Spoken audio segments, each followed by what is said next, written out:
What you're about to see is the full Secret4Studio FNAF saga, complete and brought together at last. Enjoy. Freddy Fazbear's Pizzeria. Most of you have definitely heard about this famous place and those mysterious and scary stories that are being told about it. Some say that several kids have disappeared in that place, and now their souls exist in the bodies of the animatronics. While others say that many people have mysteriously died in its walls.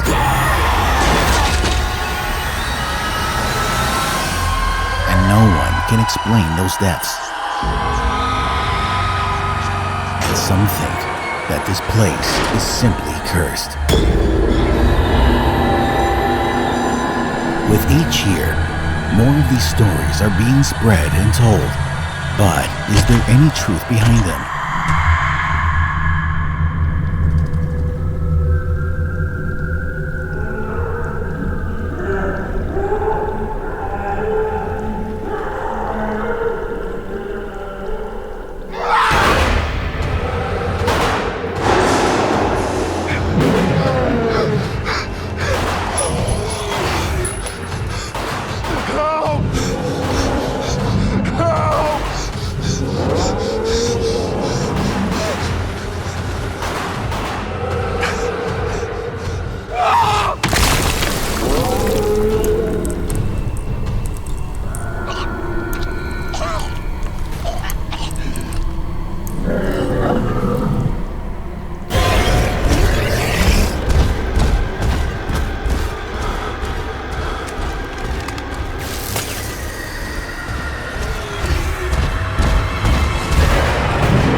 What the f*** are you doing?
This story starts with a tragedy, when 5 innocent children were kidnapped from Freddy Fazbear's Pizzeria, and no one could find them. Time flew, but despite their efforts, the police were still unable to find any information about the missing children.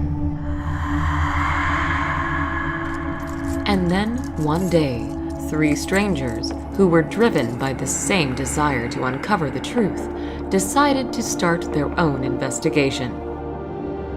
It was hard to say, was it a coincidence or was it intended by fate? But on the same day, in the same place, these three strangers met each other.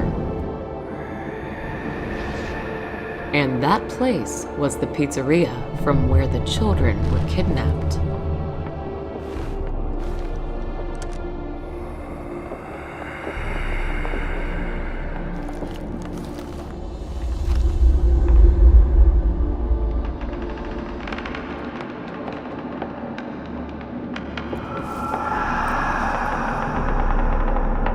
Among those strangers was a police detective by the name Brian Clark, the person who couldn't just witness the unsuccessful work of his colleagues and decided to start his own investigation off the book. Another stranger was a private detective by the name Jeremy Fitzgerald, a master of his craft who was hired by a mother of a missing child.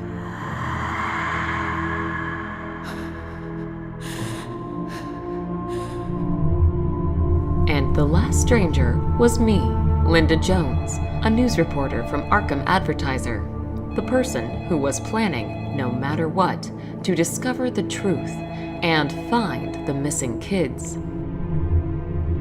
And also to find out what really happened to my colleague and good friend Ben Richard, who was brutally murdered while working on this case before me. Since we all had the same goal, we decided to join our forces and discover the truth behind the children's disappearance together.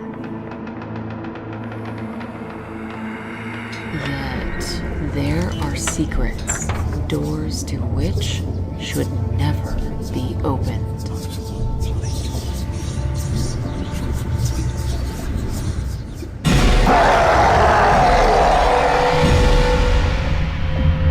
In total, our team consisted of 4 people. There was me, Brian, Jeremy, and Vincent. Vincent was a humble and quite unsociable man who was working for Brian. While being undercover, he was working as a day shift security guard at Freddy Fazbear's Pizzeria and was providing us with useful information. Our target was the owner of the pizzeria, Daniel Smith, or rather to say his office. Based on Vincent's information, there was a secret room located in that office, behind which we were expecting to find the missing children, or at least some information about them. To get in that secret room, you had first to press a hidden button beneath Daniel's table. That would set off a mechanism which would open a way to the locked door. A key to that locked door was always with Daniel Smith on his neck. Yet, that was not a big problem for us, as almost every lock could be easily broken. And luckily, I was a specialist in that. As for Daniel Smith himself, not much was known about him. Only that a few years back, he inherited the family business from his father after he died. Daniel Smith also had a younger brother by the name Fritz Smith. Yet he had gone missing several months ago, and nobody had seen him since then. According to Brian's words, Daniel Smith was a true evil in the flesh, the person who we should all be afraid of. Brian used to interrogate him several times in the past, and based on his words, never in his life has he seen such an evil and dangerous look as he witnessed in Daniel Smith's eyes. But Daniel Smith was not our main problem. Something else, created by him, was causing a bigger threat to us. And because of those things, we were not able to simply break into the pizzeria in the middle of the night. Hard to imagine how Daniel Smith was able to create those animatronics and make them freely move around the pizzeria during the night. But in case they saw someone, they would immediately attack him. Due to that, one thing was obvious. Getting in there during a night without any help from inside would be too dangerous. But we quickly managed to find a solution to this problem. Through the entire week, every night, we were actively making diversions near the pizzeria, and those kind of actions eventually would achieve their goal, as it forced Daniel Smith to hire a night shift security guard to look after the pizzeria and straight away inform him if anything happens. And thanks to our efforts, Jeremy was hired to this position as a night shift security guard. Yet, even though we now had our people inside, still, getting into Daniel Smith's office turned out not to be an easy task. Starting on the first night, everything went not according to plan. Jeremy said that it was too dangerous for me to get inside of the building, as he still could not understand how exactly those animatronics were moving around the pizzeria, and with what time frame.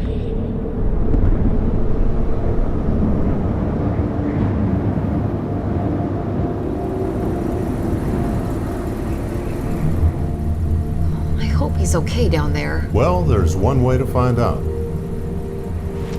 Hey Jeremy, are you still alive down there? Of course. Do you already expect me to die soon? Who knows, who knows. So, how are things down there?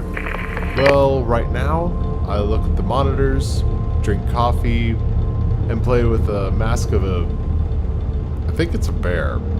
Yep. With the mask of the bear? Yeah, I know. It might sound funny, but according to the pizzeria owner's words, if those animatronics see me, I have to put it on straight away, since then they will consider me as one of their own and won't try to attack me. Of course, it does sound stupid, but just in case, I keep it close to me. It does sound funny.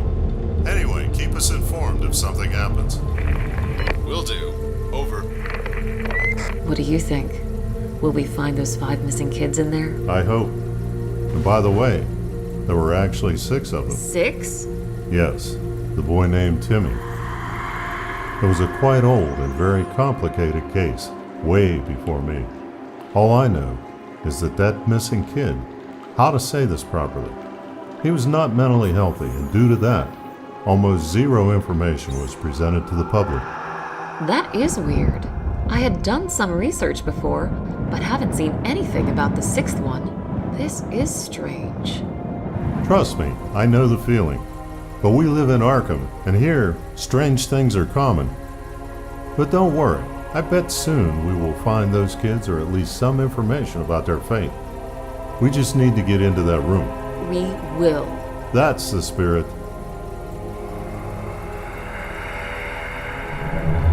Have a good night, and I'll talk to you tomorrow. Thank you for your advice, Vincent. I'll be sure to do so. Okay, let's see. What's going on down there?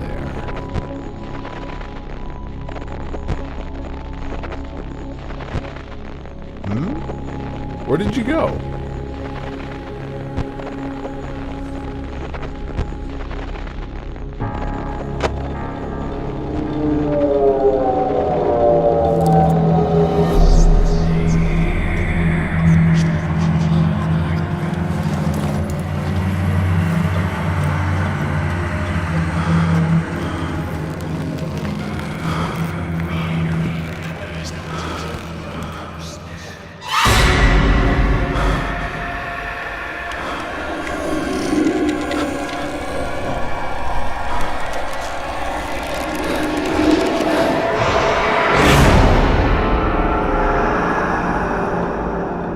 Turned out, Daniel Smith was not lying, and the mascot mask did help.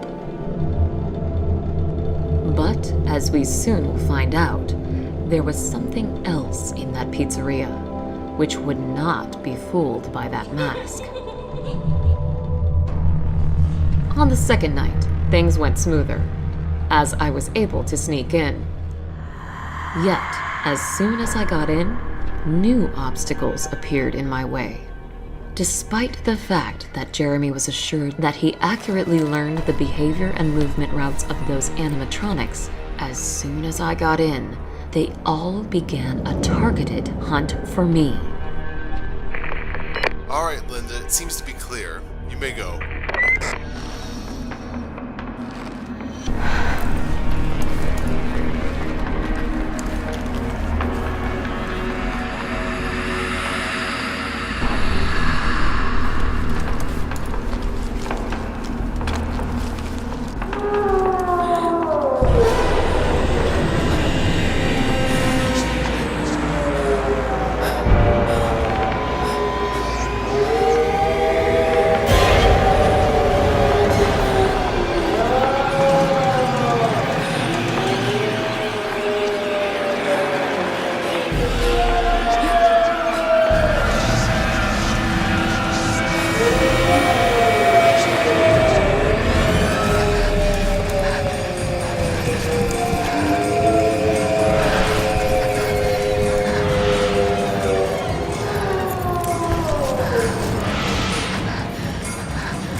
fine.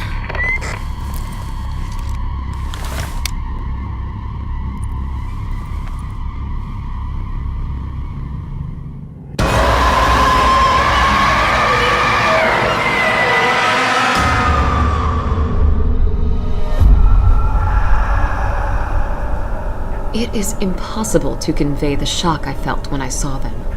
I was certain that I was doomed. Yet to my surprise, they stayed motionless. For more than 3 hours, I had to be in that room with them, all the time staring at their terrifying appearance, while being afraid to look away, and at the same time, hearing constant footsteps behind the door.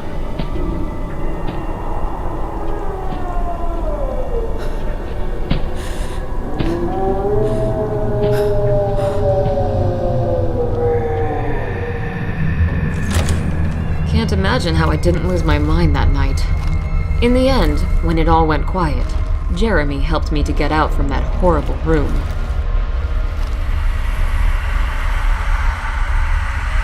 As later on we would find out from Vincent, those were the old models of animatronics from the previous pizzeria, who were kept here for spare parts.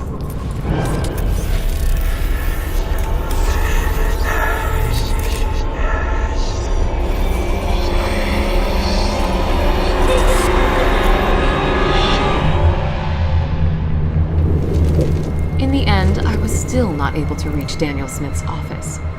But at least now I had some knowledge of what to expect from this place. At least, I believed so. But I was wrong. As on the third night, we had faced new and more serious problems. Alright, I think you're clear to go. Just wait for my signal and then rush towards the door next to you. Okay. Ready, steady, and... What in the world?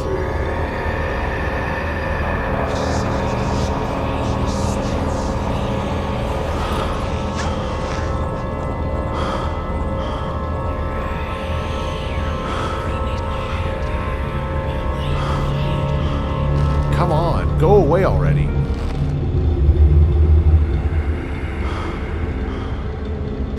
Good.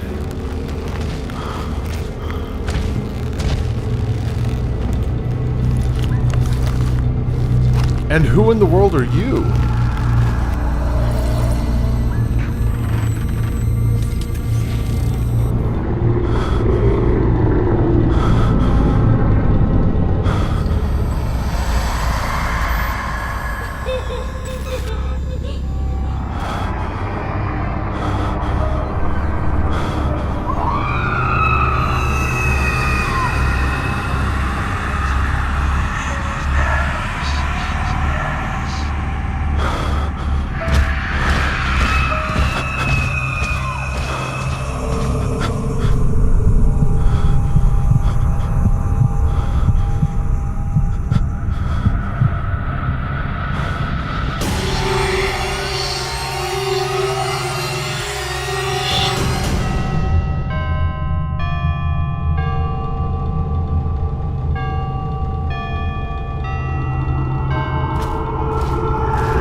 Jeremy, is it clear? Can I go? Hey guys, what's going on down there? Do you need my help? No, it is better for you to stay in the car and make sure that we don't have any unexpected visitors. I'll try to find out what is going on down there on my own.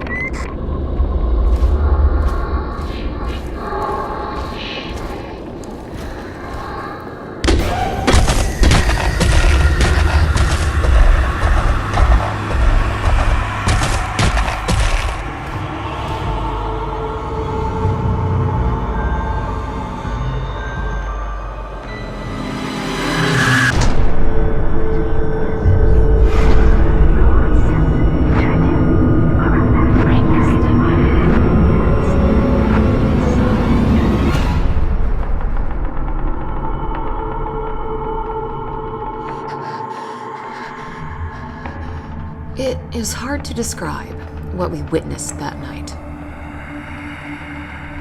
Was it just a malfunction? Or something else that made the older versions of the animatronics start a hunt for us? Based on Vincent's words, there was no way old animatronics could be activated, as there was not a power source in them. Yet, we were certain in what we witnessed that night. And those visions of the girl. She was among the missing kids. What was really going on in that pizzeria?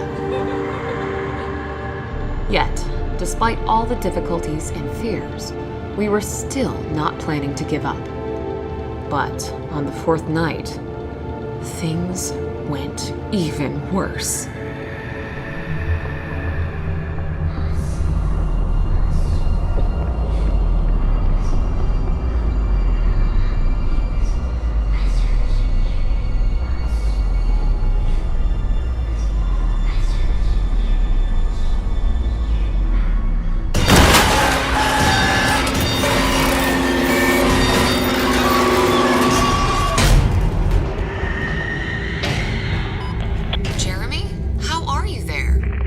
More or less fine. Those things are trying to break inside, but I managed to hold them off. Hold on there. I'll try to distract them. I think there's no need in that.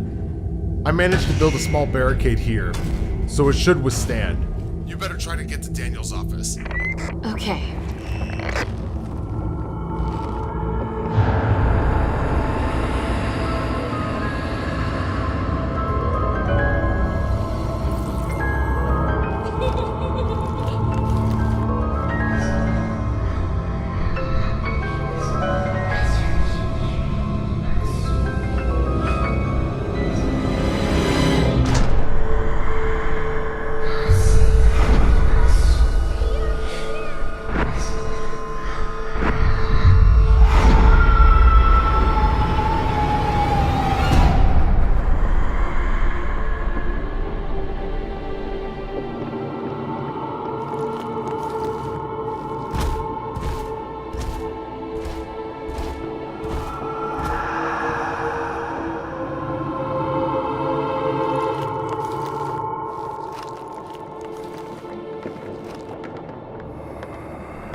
We did manage to survive that night, physically.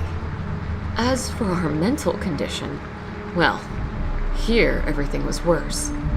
It was already hard to understand what was real and what was just a trick of our imaginations. For some reason, animatronics in pizzeria were acting differently. Those who were newer models were simply wandering in the pizzeria at night, and only tried to attack when they noticed a human. While older versions of animatronics were purposefully trying to get to Jeremy, and it seemed that only he was interesting to them. This all had something to do with that weird-looking animatronic in the form of a puppet, who was definitely in charge of the others, and those visions that it showed me. In all of them, I have seen a missing girl by the name Elsa. That same girl whose mother hired Jeremy to find her. All of this was so confusing. But on the other hand, there were 5 missing kids, and the same amount of animatronics right now were trying to get to Jeremy. What if? But that would then mean that we are already too late. No. I don't want to believe in that. The 5th night was expecting us ahead. The night when we finally achieved our goal.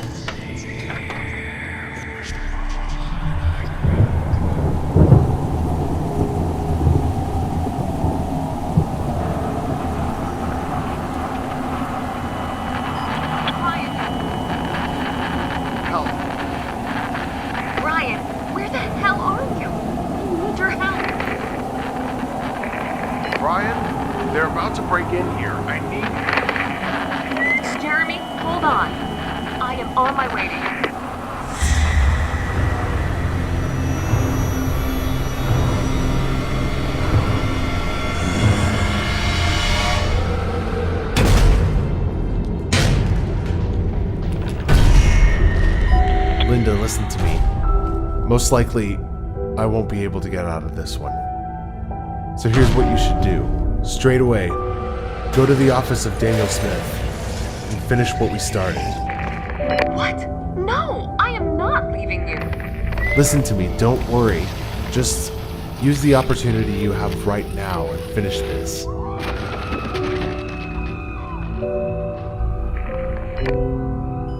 I'm sure you understand that. And tell Elsa's mother that I did the best I could to find her daughter. Jeremy? Jeremy! Goodbye, Linda.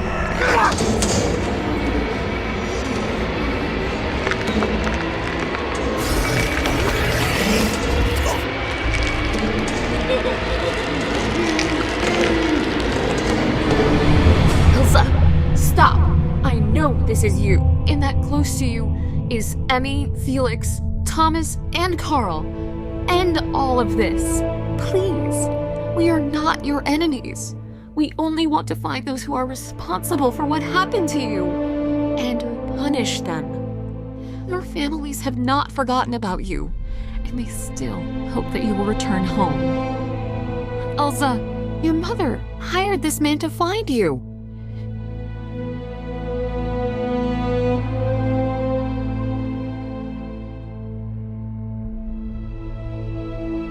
So please stop this. We are on the same side.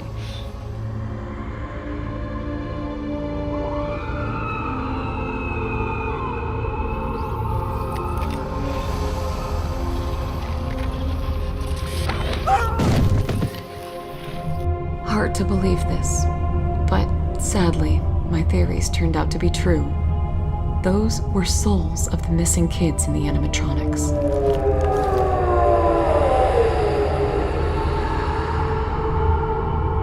And not only did they allow us to go, but also helped us in clearing the path to Daniel Smith's office.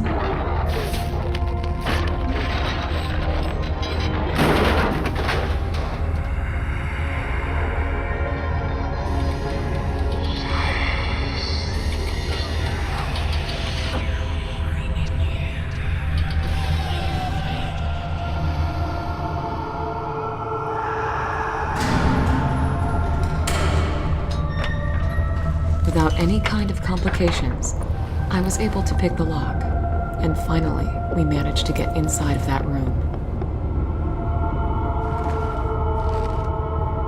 But, as it turned out, we were not alone in there.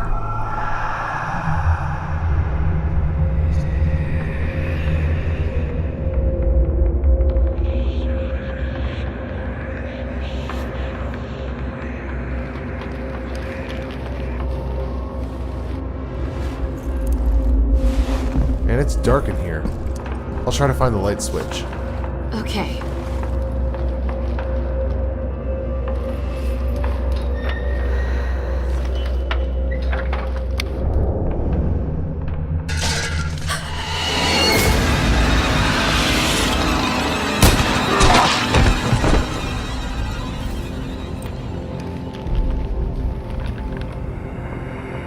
Linda, are you okay? Yeah, I am fine. How in the world did he get in here? What? Another door? Why hasn't Vincent mentioned anything about it to us? No idea. Look, he is still alive. What are you doing here? Leave at once. I've already called the police.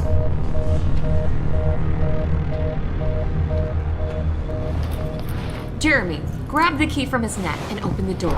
I'll press the button beneath the table in the meantime. All right. What? No. What are you doing? Stop. By no means, do not open that door. That's where it's all behind.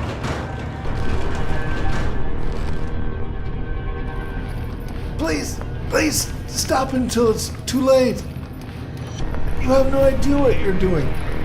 Stop. No, you have to stop. I beg you. If you need money, they're take from the table. Just do not open the door. There are moments in this life when you are so confident in the rightness of your actions that not even for a second do you consider the option that you might be wrong. And this kind of blindness sometimes might lead to a very tragic turn of events. Alright, let's see. What's hidden behind this door? Linda, it's better for you to stay here and keep an eye on Daniel, just in case. As you say,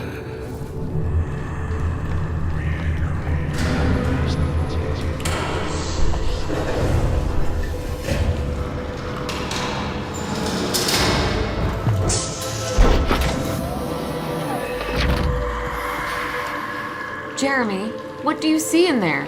Any signs of the kids? No, there's just a table with some sort of chest on it. And there's some creepy looking animatronic as well. But it seems that he's motionless. We're on the same side with them now, correct? Looks that way. Please stop until it's too late. Okay, I'll try to find out what's inside this chest. What in the world?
I never told anyone the story about this kid, but considering the fact that you're unconscious and most likely will not be getting out of here alive, I will finally reveal it.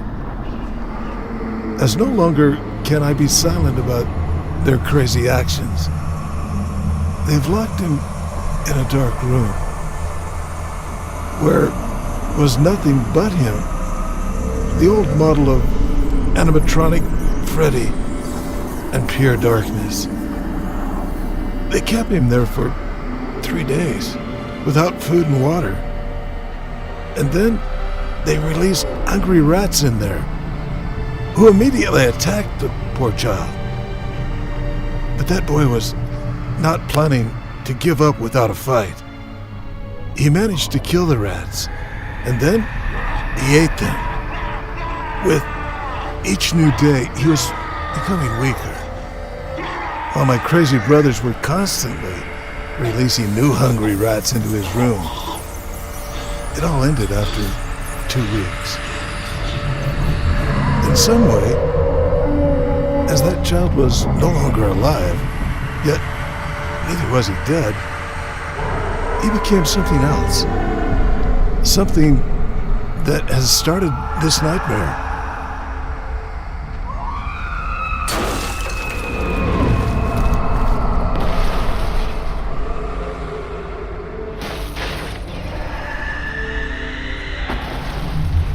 Jeremy, no, no, no. No. Hold on, I'll cover the wound, and then we will get you out of here.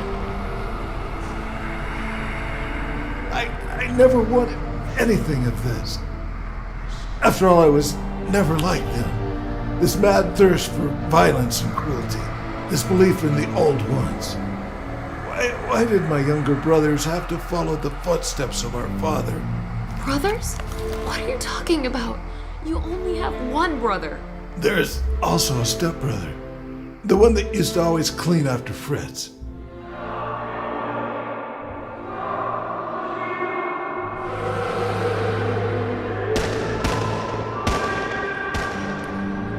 Listen to me.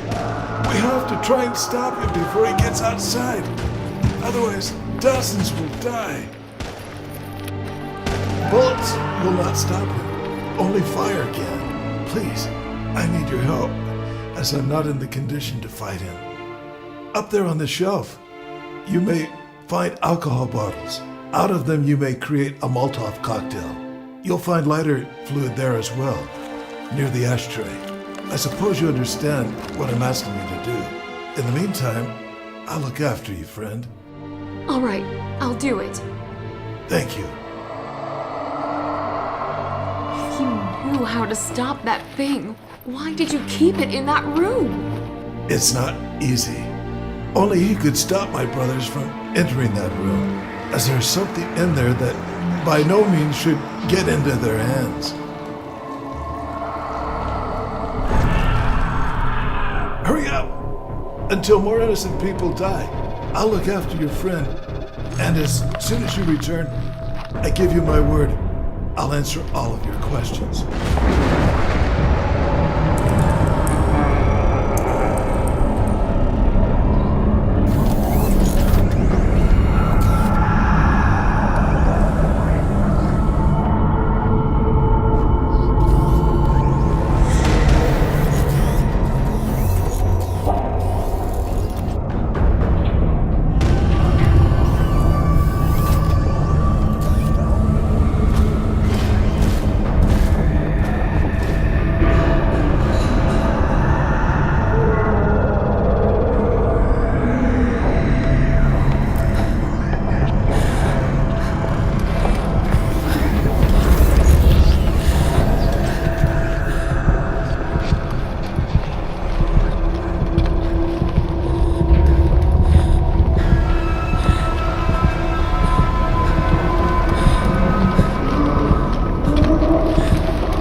Daniel, we have to take Jeremy and get out of here. Brian? But how? Oh, Linda, please be so kind to wait for a moment. I have to end something.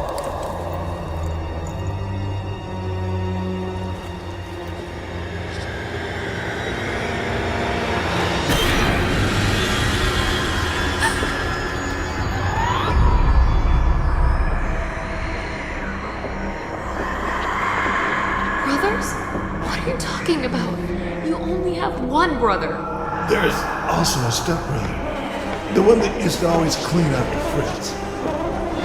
According to Brian's words, Daniel Smith was a true evil in the flesh. What do you think?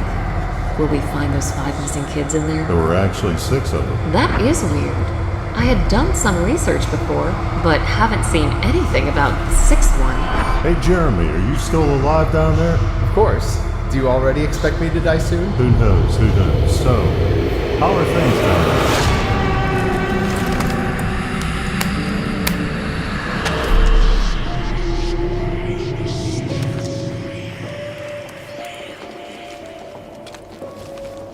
Linda, I'm so glad to see that you're alive. Why? So you could kill me yourself? What? I would never hurt you. Yet, I cannot say the same about my younger brother.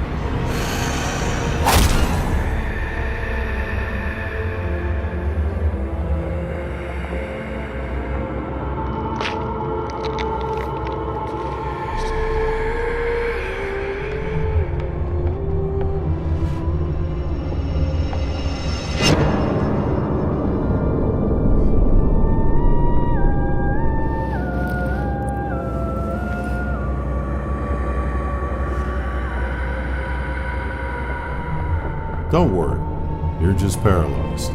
I couldn't let you go before I confessed to something. You see, I am not who you think I am. Daniel Smith was never a bad guy in this story. We were.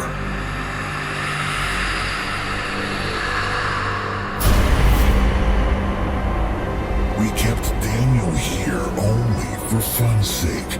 Just like his father, back in Circus Pizza Baby World. But the time has come to get rid of him. By the way, don't worry about Jeremy. He is still alive, and very soon will be held responsible for everything that happened here.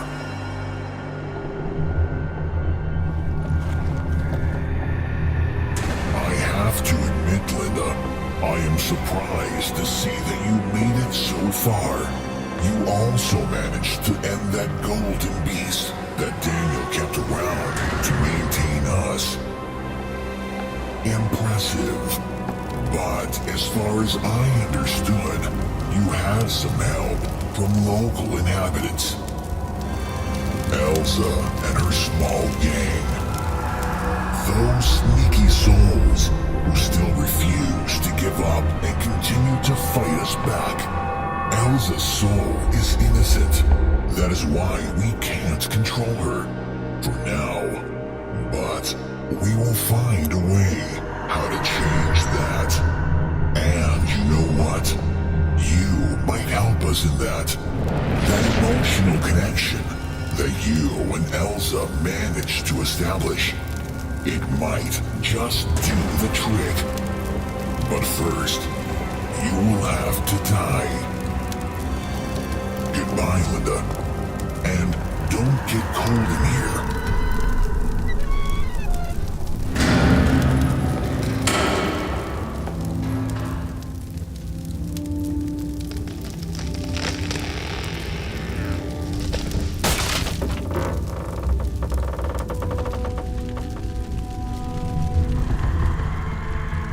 Who would have thought that our story will have such a horrifying and sad end?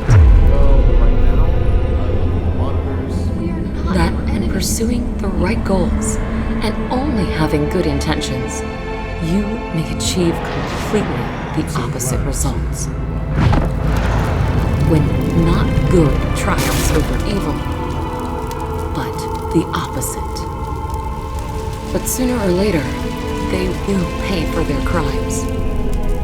They have to, as there will be those who will put an end to this evil, once and for all. Unfortunately, I will not live to see that day.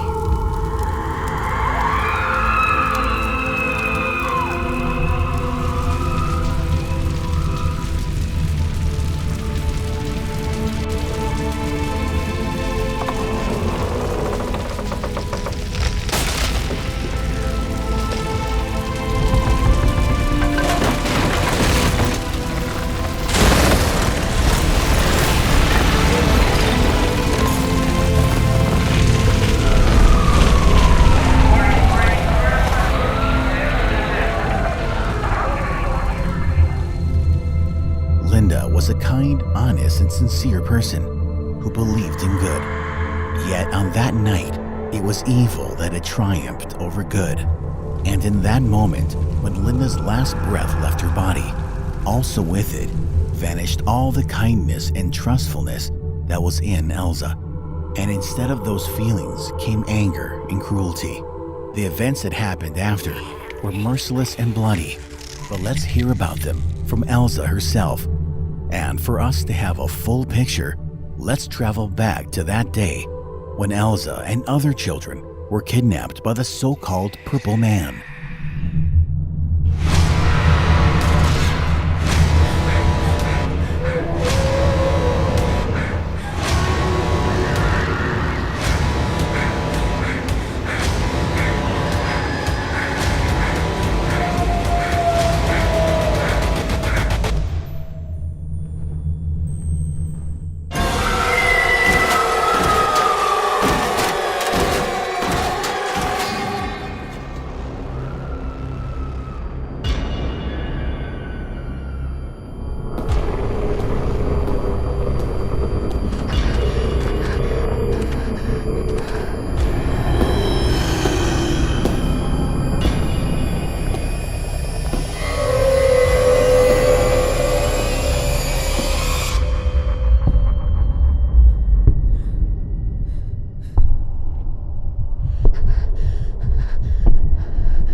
still remember that beautiful day when me and my mom came to this magical place.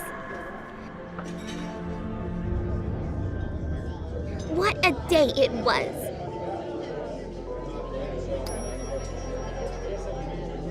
Happiness, joy, and laughter were everywhere.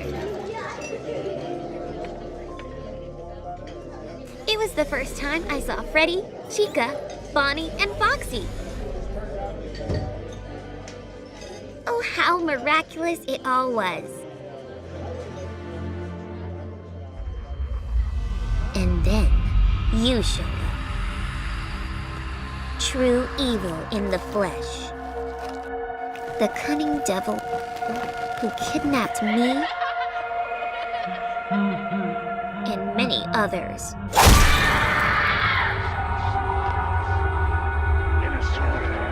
The monster who we started calling the Purple Guy.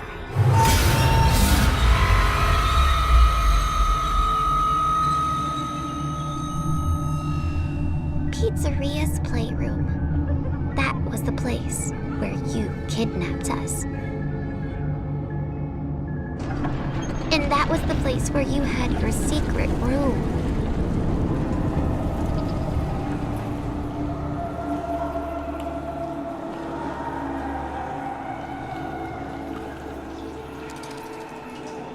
I always knew that people were searching for us. For days and nights, we were screaming and calling for help. Help us! Help! We are here! Hoping that someone would hear us.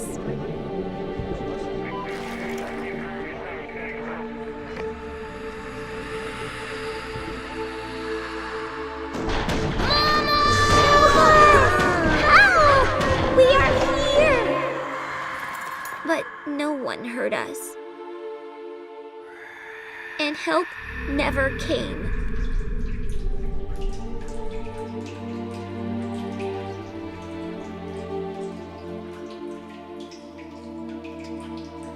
However, I didn't lose hope, as I always knew that I would get out, no matter what.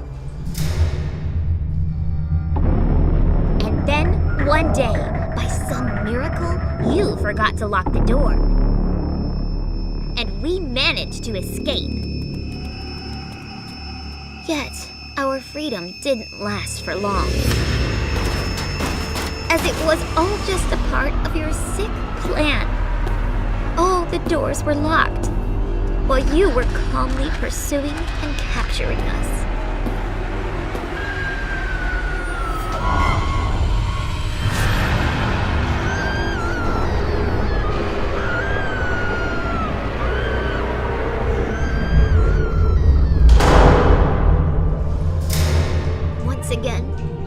Us in this room of torment and suffering.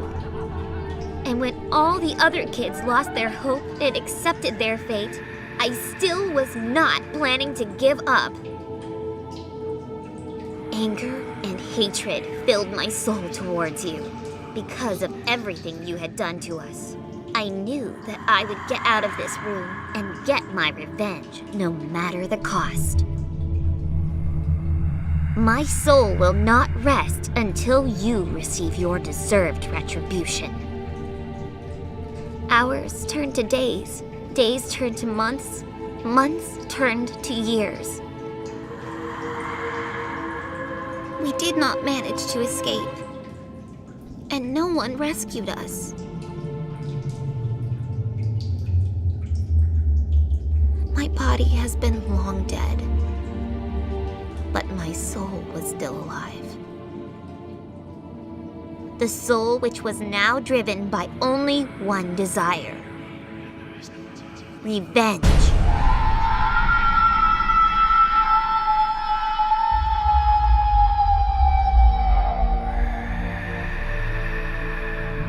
And I was not alone.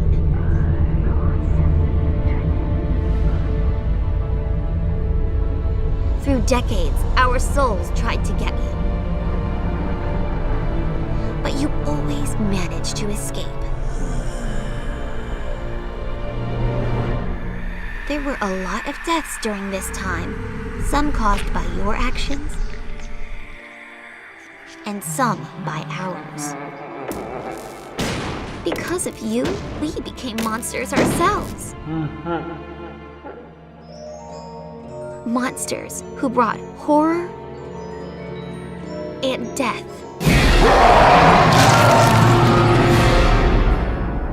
You thought that you were invincible.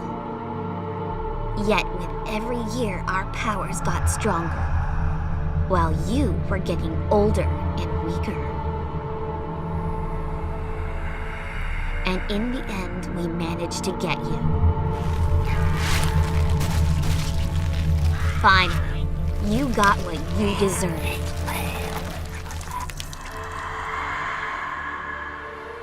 You always used to laugh in the face of death when you tortured and killed others. Yet now, when you face the death yourself, where is that smile? There is none.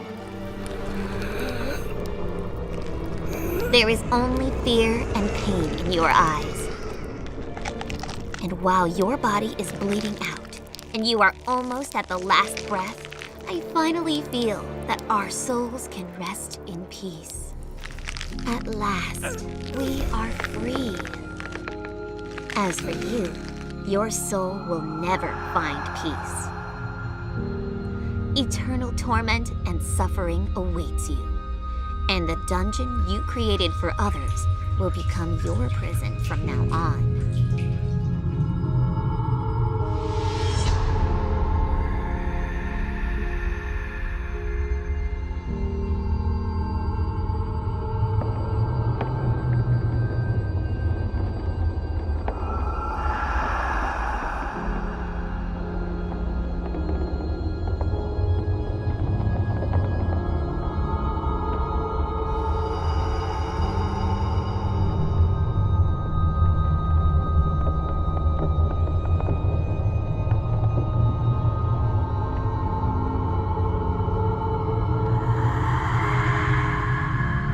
Goodbye, our torturer and murderer.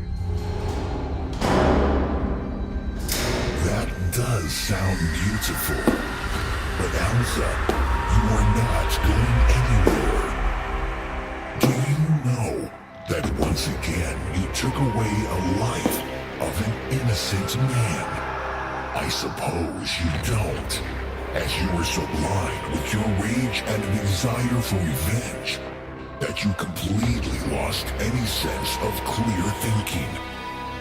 And I like that, as that is what we need, a cold-blooded weapon at our disposal.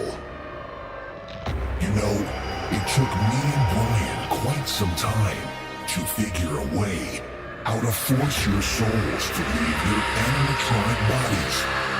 And finally, now your souls will be ours. I wonder what would Linda say if she saw you right now, about who you've become. Well, it doesn't matter. Time for you to join the others.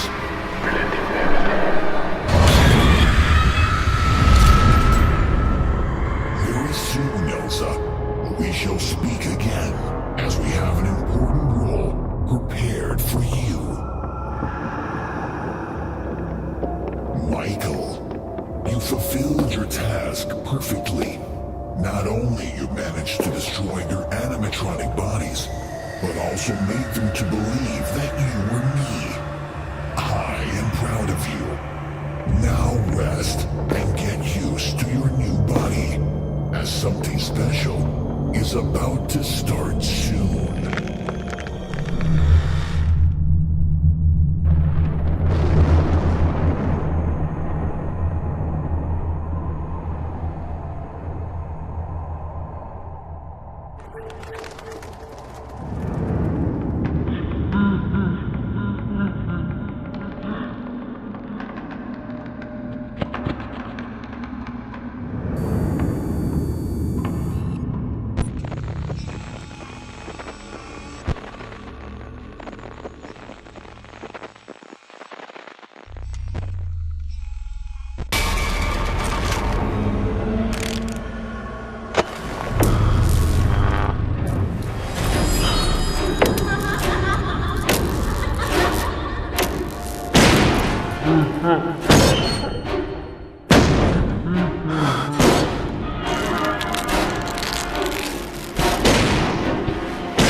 even know where to begin this story. My younger brother Mike was in his 3rd year of medical school and getting ready for his final exams when his friends suddenly decided to go on a Euro trip right after the semester ended. To join them, Mike needed some extra money. I offered to lend him the cash, but being the stubborn idiot he was, he refused. He had this personal rule: if he needed something, he should earn it himself, no help from anyone. Since he spent most of his days studying, he needed a night job. That's when he found a listing for a night shift security guard at Freddy Fazbear's Pizza. If only I could have convinced him not to take it. Despite its dark history, Freddy Fazbear's Pizza was still a popular place and made good money. Mike got hired without any trouble. His job was simple: watch over the building from midnight to 6 a.m. Coincidentally, due to vacation season in our department, I also had night shifts all week. Because of that, we used to call each other every night whenever he had a free moment. On his first night, Mike called me at around 4 a.m. Cheerful, saying how much he liked the place. According to him, the job was ideal for a student: quiet, calm, and perfect for studying. He only had to glance at the cameras now and then. I was genuinely happy for him. I just reminded him not to overdo it and to get some sleep if things stayed so quiet. On his second night, Mike called me at around 5 a.m., still upbeat. He joked that he must have had too much coffee, because for a moment he thought one of the animatronics had disappeared from the stage and was wandering around the pizzeria. We laughed it off, chalking it up to exhaustion. Again, I told him not to forget about sleep. Sleepless nights always come with consequences. On a third night, Mike called me at around 3 a.m. This time there was no humor in his voice. He said several animatronics were now missing from the stage and seemed to be moving toward him. He had closed both security doors and finally admitted he needed sleep. He'd only slept a few hours in the past 3 days, and the hallucinations were starting to scare him. On his fourth night, Mike called sometime early in the morning. I still remember the fear in his voice. He told me that even after getting good rest, the animatronics once again seemed alive, walking around the place, searching for him. Unfortunately, the security cameras didn't have recording capability, so he couldn't review anything afterward. He had no proof, no way to tell whether he was losing his mind or the animatronics were truly moving on their own at night. I told him to quit immediately, focus on studying, and stop putting unnecessary stress on himself. I reminded him I could always help with money, but of course, stubborn as always, he refused. He had signed a contract, 5 shifts. Only after the 5th would he get paid. Despite the fear and exhaustion, he planned to finish the last night. Before hanging up, he also said he was determined to finally find out what was really happening inside that pizzeria. On the 5th night, I received 3 missed calls from Mike. Around 8 a.m., in the middle of the interrogation, my partner burst into the room and told me to follow him immediately. When I asked what happened, he just said something had occurred at the pizzeria where Mike worked. Instantly, I remembered the missed calls. Mike had left 3 voice messages. In the first one, he said he had once again seen the animatronics moving through the building, but this time, he wasn't planning to hide in the security room. He wanted answers. In the second message, he was panicked. He said he'd been attacked. He'd managed to lock himself in the security room, but some kind of electrical failure made him unsure if he could hold out until morning. He begged me to come help him. I didn't get to listen to the third message. We had already arrived. Police cars and ambulances surrounded the building. Something terrible had happened. I ran from the car and headed straight for the entrance. Officers tried to stop me, told me I shouldn't go inside, but I shoved past them, driven by panic. Only now do I understand why they tried so hard to keep me out. If only they had succeeded. Nothing could have prepared me for what I saw. They found my brother, what was left of him, in a storage room. His body was mutilated beyond recognition. Even I couldn't identify him at first. According to the preliminary report, someone with incredible strength, or multiple attackers, had tried to shove him inside one of the animatronic suits. Those suits were filled with metal endoskeletons, springs, wires, and other mechanisms. There were no signs of forced entry. The only clue was a trail of bloody footprints leading toward the stage. There, standing silently and motionlessly, were the animatronics, covered in blood. As I stared at them, I finally listened to the third voicemail Mike left me. What I heard in that message still haunts me every night. In the nightmares.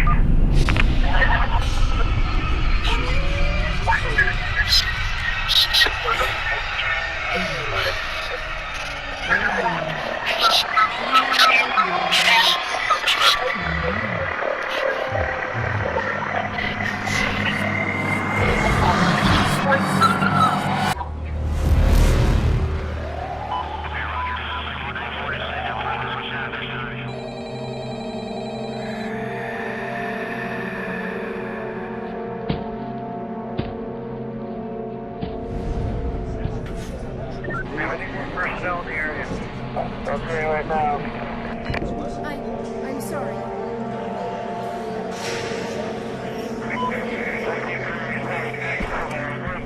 This is horrible, huh? What is that noise?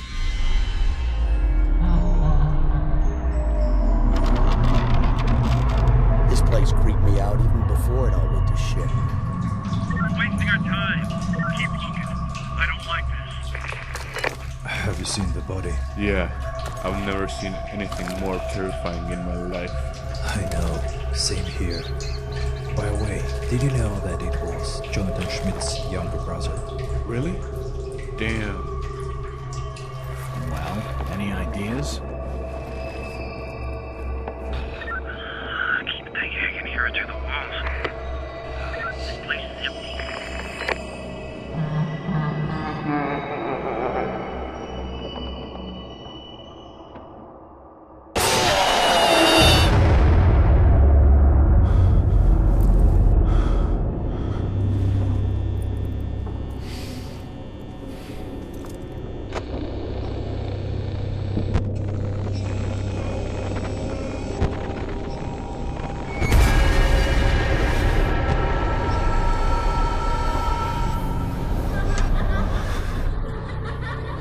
This is Detective Davis. Why are there kids at the crime scene? I just saw one on the camera. You know, back in the 80s, a bunch of kids disappeared in this pizzeria, and they never were found. And now, I can swear that I can hear some children's voices coming behind these walls. Oh God.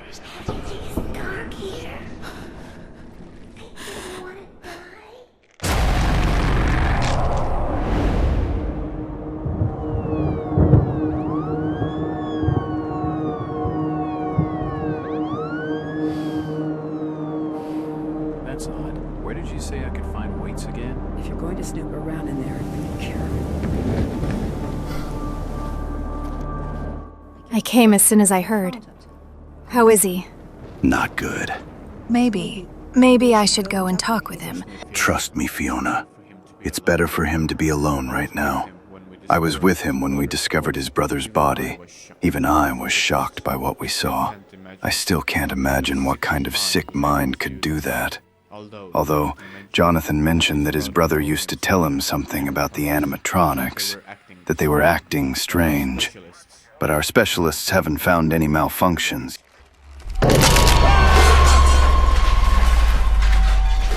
Oops, my bad. I still can't believe it. But whoever is behind this murder won't be enjoying freedom for long. I know Jonathan will find him, and I'll do everything I can to help him with that. As will I. But for now, let's give him some time to recover. And to be honest, I think there's something wrong with this pizzeria. People say they hear and see some crazy stuff here. Even I thought, for a moment, that I saw a kid on the cameras. Something tells me this won't be an easy case. We'll still solve it. No doubt about that. 803 Doug Street.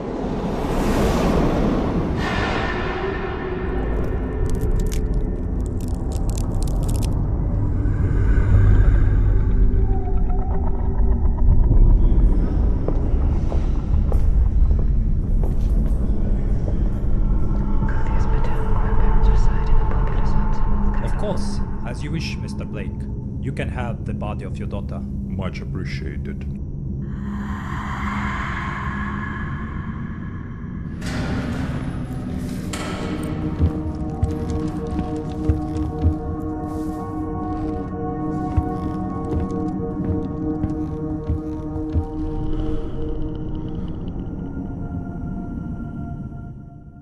Two weeks had passed since my brother Mike's body was found at Freddy Fazbear's Pizza. And we still hadn't found the murderer.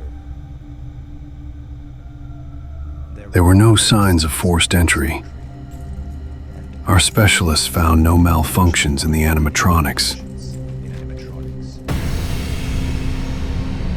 I'm telling you, detectives, one more time. There is no way these animatronics could move or even lift a finger. All power was deactivated a long time ago. Also, there is no way anyone could hide inside them.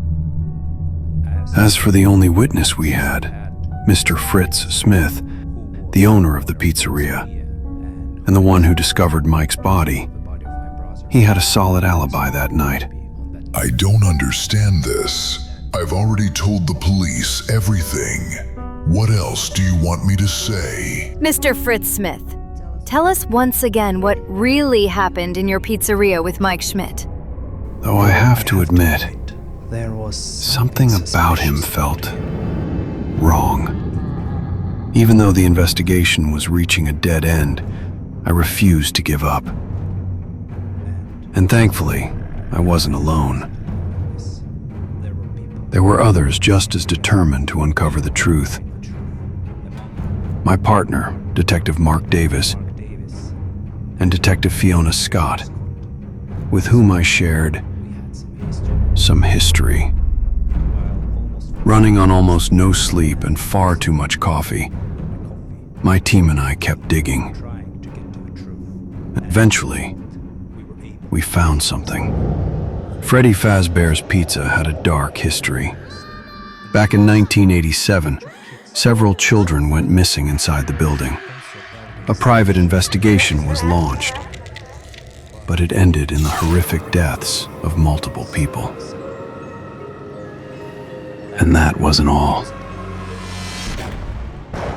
The more we learned, the more I realized I was dragging myself and everyone around me into a dangerous game where the price was human life.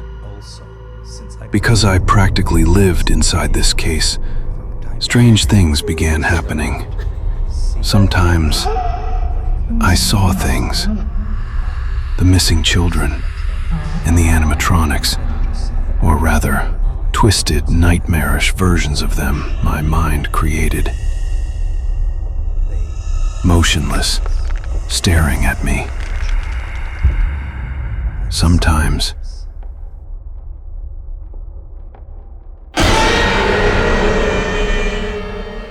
attacking me. Each day the illusions grew stronger, more real. but I couldn't stop. I knew I was becoming obsessed, maybe even unstable, but I felt I was getting close to the truth. And no matter what, I had to keep going. I didn't want Mark or Fiona worrying about me, so I kept my condition secret. But they weren't fools. Especially Fiona. Sometimes it felt like she knew me better than I knew myself. So for a while, I avoided seeing them face to face.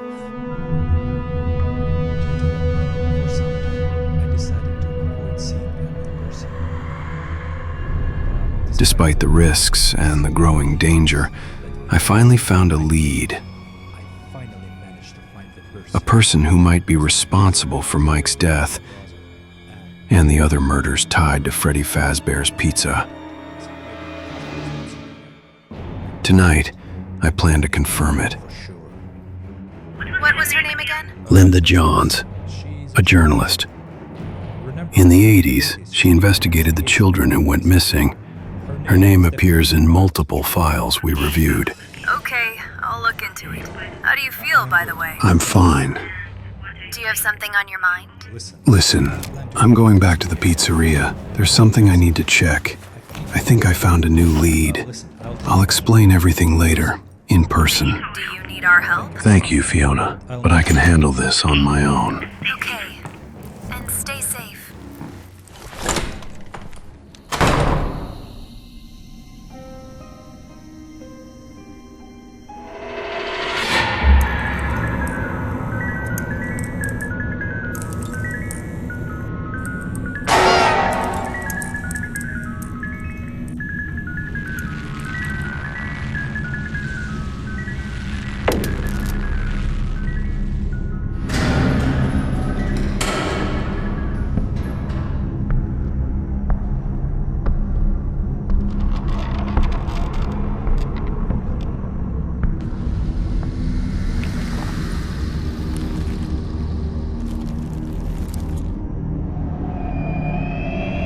What the hell happened here?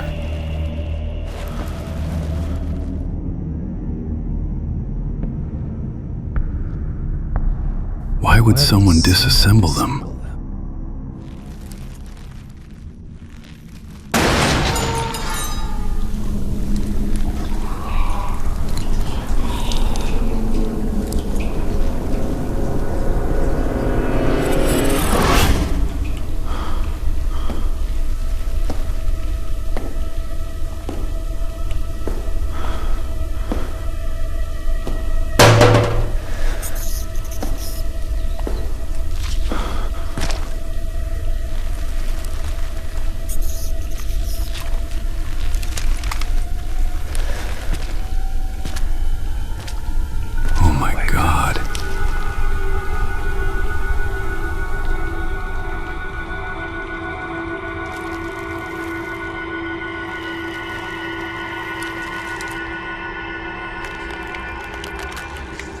Oh no, it can't be.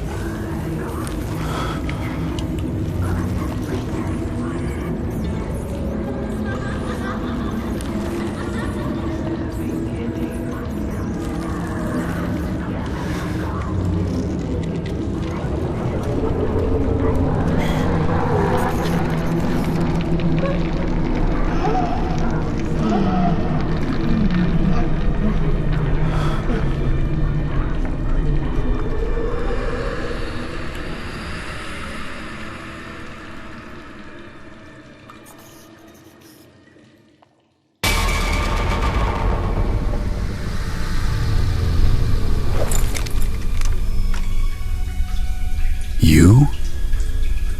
But how can you be here?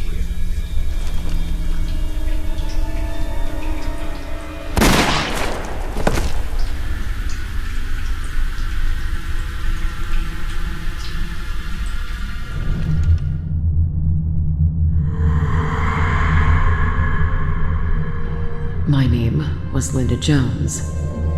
A long time ago, I was investigating a case about missing children from Freddy Fazbear's Pizzeria. But my desire to learn the truth and achieve justice only got me and many others killed.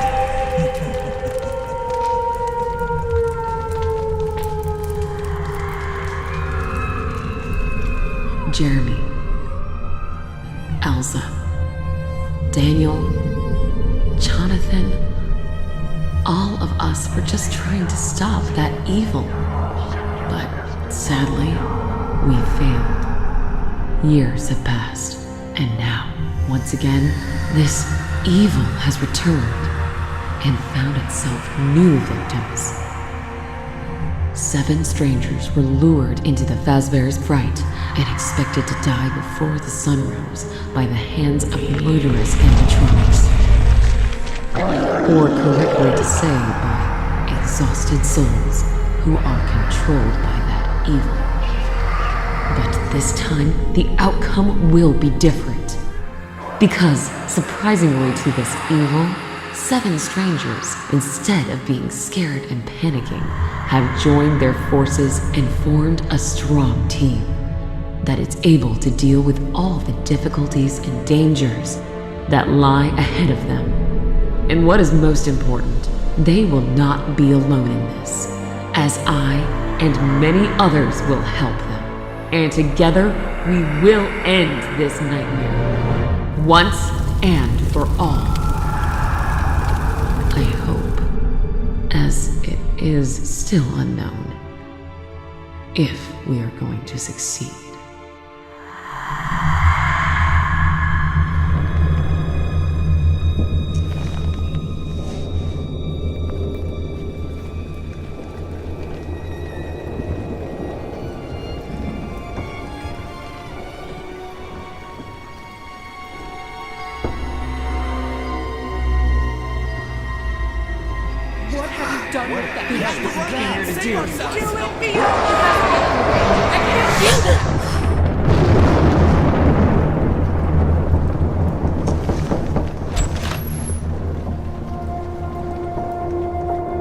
Good day, Miss Scott.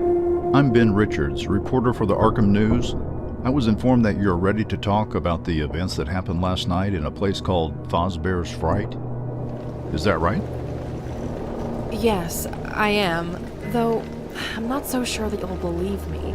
Most likely when I finish my story, you'll think I've lost my mind and I should be locked in Arkham Asylum, but I don't care. One way or another, people should know the truth.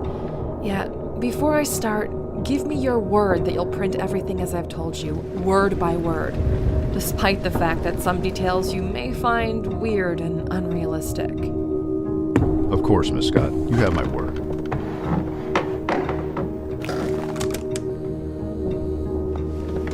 You may begin. Yesterday in the evening, I received a mysterious phone call from an unknown person to me. He introduced himself as Mr. William Afton and told me that, presumably, he had information about the whereabouts of my partner, Jonathan Schmidt, who went missing 2 years ago. Isn't that the same Jonathan whose brother, I believe Mike Schmidt, got brutally murdered in the old Freddy Fazbear's Pizzeria?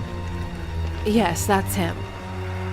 2 years ago, his younger brother Mike started working as a night shift security guard in Freddy Fazbear's Pizzeria.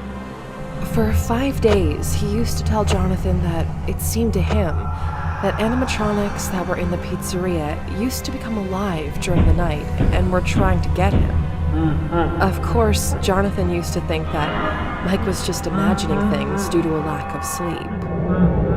Yet, after the 5th night, a torn-apart body of Mike was discovered in the maintenance room. It seemed that someone, or something, was trying to put Mike inside of one of the animatronic suits, which didn't have proper space for a human body. As for the animatronics themselves, they were motionless, standing on the stage, all covered in Mike's blood. In the end, we did not manage to find any signs of someone breaking into the pizzeria. Neither were there found any malfunction signs in the animatronics. Only now I know the whole truth and what really happened that night. But soon, you shall understand everything yourself. After Mike's death, Jonathan became obsessed with the desire to find those who were responsible for this tragedy. Through days and nights, he was doing interrogations, checking archives, and gathering all possible information about Freddy Fazbear's Pizzeria. He became so closed in himself and eventually fully isolated from others, including me. And then, one day, he just disappeared and was never seen again. And in that moment, when I already lost any hope of finding him, I was contacted by Mr. William Afton, who said that he knew where Jonathan was. Based on his words, it was dangerous to have this conversation over the phone, and due to that, he asked me to meet him in person. And even though it was too foolish and reckless from my side, I straight away went on this meeting. As far as I understand, something went wrong. Yes, you can say so.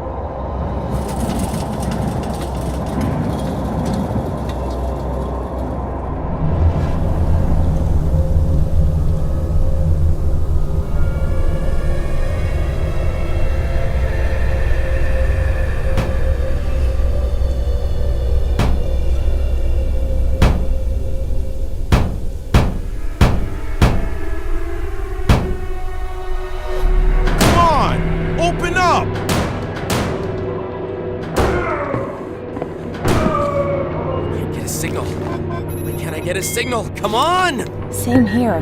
No connection, no internet. It seems that someone really doesn't want us to leave this place. Hey, bro! Let's try to lift it up together. I don't think that will be possible. You'll only waste your strength. This door weighs about a ton. There's no way you can lift it. At least without proper tools. Well, in that case, we will have to find another way out of this place. Sounds like a good idea. When I arrived to the meeting spot, instead of William Afton, I met a group of people unknown to me who were also invited here by Mr. Afton. But as soon as all of us gathered inside, without any warning, the main door closed behind us, therefore locking us inside. At the start, we thought that it was just some sort of joke or a spoof. At least we used to think so. Until, in a search for answers, we reached a security room. Whoever lured us here definitely wasn't planning to let us leave this place alive. There was also a message left on the wall. It stated that 6 of us would die that night. And starting from midnight, every hour, 1 life would be taken away. This kind of threat, of course, sounded weird, considering that there were 7 of us, and I was armed. Yet still, I decided that we should be on alert. Also, I had to find out who the other 6 people in the room with me were, and what connection did they have with William Afton and this place.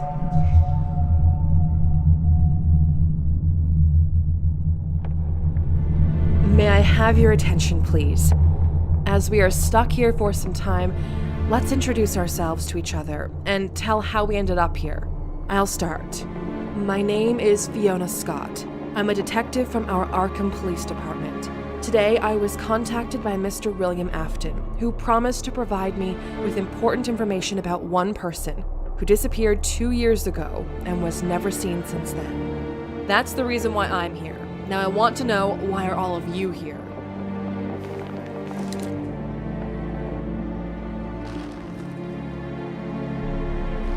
I'm a journalist. Right now I'm writing a big article about Freddy Fazbear's Pizzeria and its dark past.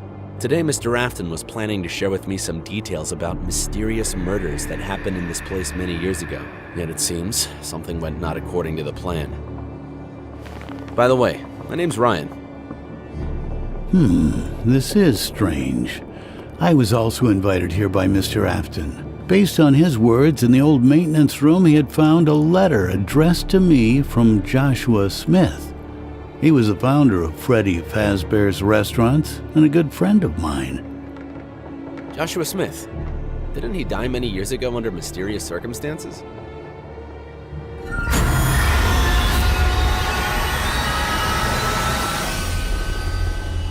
You could say so. My name is Henry, by the way. Since all of us talk about Mr. Afton, allow me to introduce myself. My name is Emma Green. What I do and where I work is none of your business. Let's just say I'm the person who has the power and the money. And today... Yeah, we can definitely see that. Please do not interrupt me. As I was saying, today I was going to close down this place, once and for all, and then that Fazbear's World theme park as well. I do this due to my personal reasons. I was supposed to meet here with my assistant Kevin, so we could hand in the notice to Mr. Afton that this building will be closed and demolished. Yet instead of my assistant, I met all of you here. This is actually good, since this means that Kevin is outside right now and definitely has called for help already. You sure don't like this place, madam? Well, my name is Nathan. I'm a mechanic. Mr. Afton called me here to inspect some old animatronic model, which he had discovered in the abandoned warehouse, and if it is possible, fix it. As for the glasses, I had a serious eye injury back in the days. I see. What about you two? Why are you here? My name is Eva. I am a designer. William Afton hired me so I could help him to give a new look to this pizzeria, and that is why I am here today. I'm Max. I was hired by Mr. Afton to work as the night security guard. I was supposed to watch security cameras and make sure that no one is stealing anything. Today is my first day here. Yet considering what happened to the previous security guard, I'm definitely not planning to work here. Have any of you actually seen Mr. Afton in person? No, I only talked with him over the phone. Same here. Over the phone? Same. That is the point. This Mr. Afton appeared out of nowhere and no one knows anything about him. Yet, somehow, he managed to become an owner of this place. Does anyone know what happened to the previous owner of this place? His name was Fritz Smith. He disappeared a year ago, and there's been no information heard about him since. Yeah, this all sounds interesting. All these conspiracy theories. But maybe we should stop chatting and start searching for another way out. There definitely should be another exit, since I really don't like this place.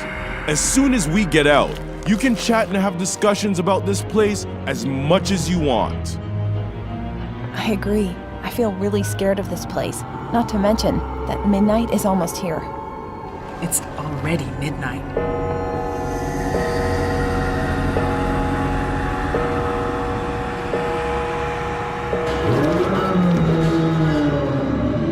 I might know where we can find an additional exit.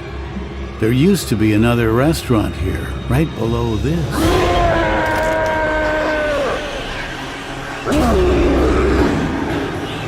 What the hell is that?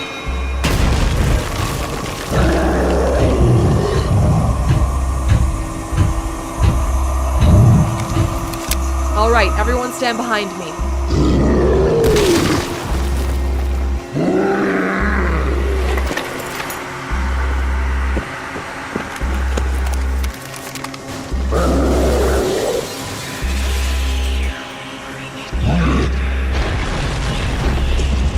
I always carry it with me, just in case. There are reasons to that. Don't worry, detective lady. I got you covered. We've got you covered.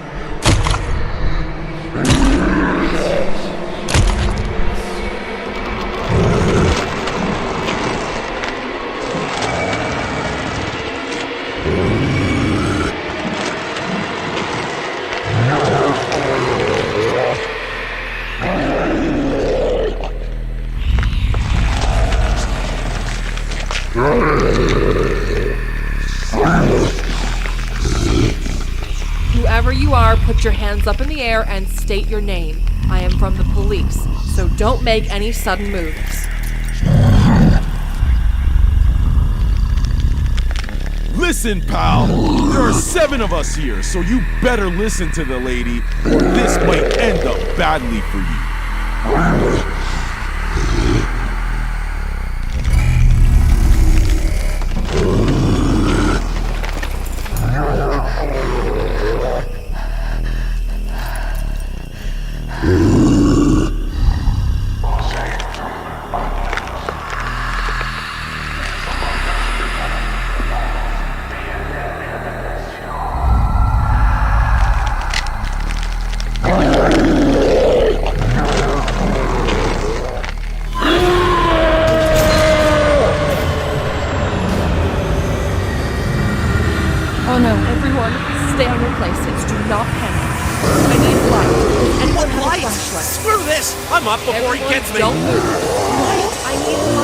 Yes, just a second.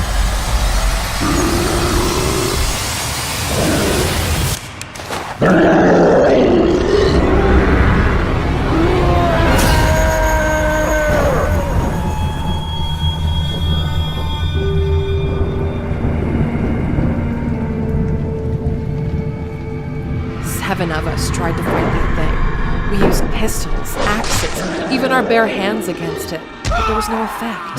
That thing was simply ignoring all damage it received from us. And then it grabbed Max, and in the split of a second, broke his neck. And then just turned and walked away with his body. I shot the whole mag in his back. I shot that thing in the legs, the back, head. But again, no effect. And that was just the first death. More came after it. Every hour, it was returning back to take away one of us. But let's follow events in the correct order. As soon as that thing went away, lights went back up. Everyone was shocked and scared, including me. Yet, despite feeling fear, I knew that we had to get ourselves together and find a way out of this place as fast as possible before that creature returned again.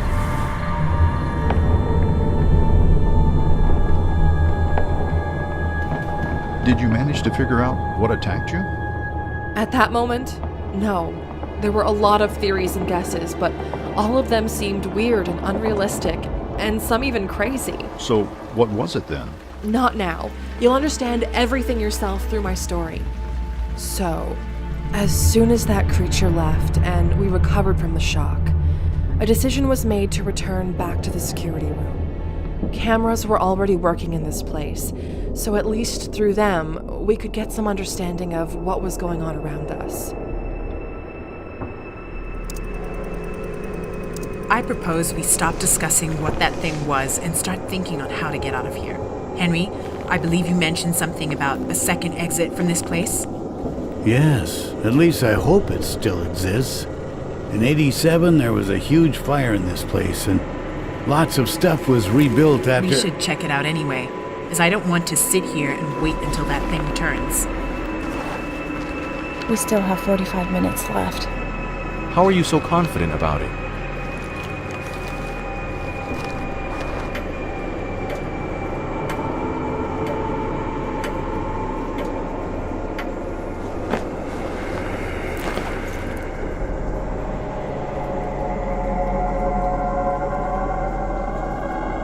Anyway, we should act. I agree. Yet it would be logical if someone stays here and, through the cameras, tracks down the situation in this place. Any volunteers?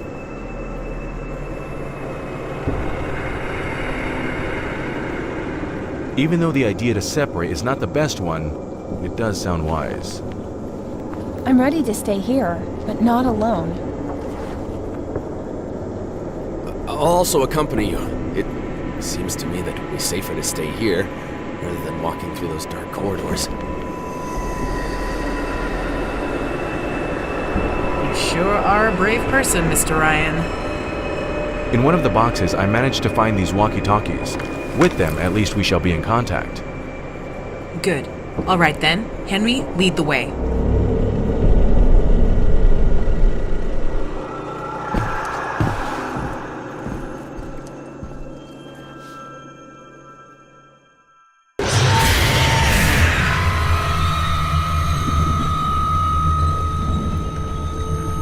It seems that Henry used to know this place really good. At the start, I also found that suspicious. But as soon as I've heard his story, everything made sense. I suppose you are wondering, how do I know the structure of this place so good? Truth is, I was among those people who built it. Well, the original version of this place. As I told you before, Joshua Smith was a good friend of mine, and when he asked me to help him with the realization of his dream, I straight away agreed to do it. And that dream was to build the best pizza attraction in town to his beloved daughter, Anna. Yeah, I know, it might sound a little bit absurd, but after Joshua tragically lost his wife, Anna became his only source of happiness in this life. Even despite the fact that Joshua had 2 older sons as well by the name Fritz and Daniel. It's just seeing Anna's happy smile was the best cure to Joshua in handling those hard times. For a year, we were enthusiastically building his dream. While Joshua was dealing with construction tasks, I was creating first prototypes of the animatronics, which were expected to be the main feature of our pizzeria. Oh, and you should have seen how Anna was happy about it. And with her, Joshua, me, and the whole construction team. It seemed that Anna's happy smile could charge with positive energy almost anyone. Well, except for her brothers. For some reason, Fritz and Daniel were not sharing that same happiness as everyone else did. And then one day, that second tragedy in Joshua's life happened. It was hard to say. Were the children responsible for that? Or was it just an accident? But one morning, while playing hide and seek with her brothers, Anna decided to hide inside one of the animatronics. That model was still unfinished, and springs inside of it were not stable. This new tragedy, well, I suppose you can imagine yourself what it did to Joshua. Straight away, he isolated himself from everyone, even his kids. He fired all the staff. And for days and nights, he used to stay locked inside of our unfinished pizzeria. Sometimes he was only seen in our local library, where he used to take books with a very strange and even terrifying content. This kind of behavior lasted for half a year. And then one day, Joshua unexpectedly contacted me. He told me that he wanted to finish what we had started and open the pizzeria in Anna's memory. At the start, I was really happy to hear this kind of news, as I thought Joshua finally recovered from the tragedy. But things were not as simple as I had assumed. When I saw Joshua, straight away I noticed that something had changed in him. Yes, he was still that same-looking Joshua, yet his eyes and the way he spoke was very unlike him. But was also weird. He adopted a child by the name Brian, who seemed to be always near Joshua and almost never left him alone. And even though that boy was around 8 or 9 years old, if he looked at you, you would feel straight away a sense of horror and danger. Once I was going to Joshua's office and overheard how he was having a conversation with someone, or something. The voice that talked to him, I don't even know how to describe it. Let's just say it was hard to call it a human.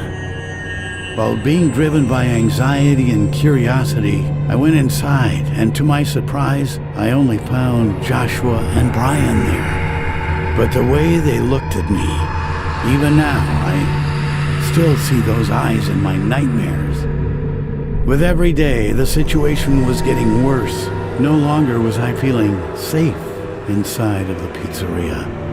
Right after Joshua, something happened to his younger son, Fritz. He also changed, and now whenever he was staring at you, You felt the fear and danger of an evil presence. Also, for some reason, a lot of strange changes were made in the pizzeria's construction plans. Additional rooms, underground premises, and hidden chambers were added. Not to mention that Joshua asked me to make so many adjustments to the design of the animatronics. Some really strange adjustments. It was hard to say with what kind of intentions this pizzeria was being built, but definitely not for pleasure and fun as it was originally intended, and definitely not in the name of Anna. One day I decided that I could no longer be a part of this madness, and I left, and I broke all ties with Joshua. Yes, you might think that I acted like a coward and left my friend alone in that nightmarish situation, but to be honest, that was no longer a person I used to know. There was someone else behind his face. And that letter, which was allegedly left to me by Joshua, I guess in some way I was hoping that it would explain at least a little bit what really happened to my friend. But anyway, here we are. This is the place.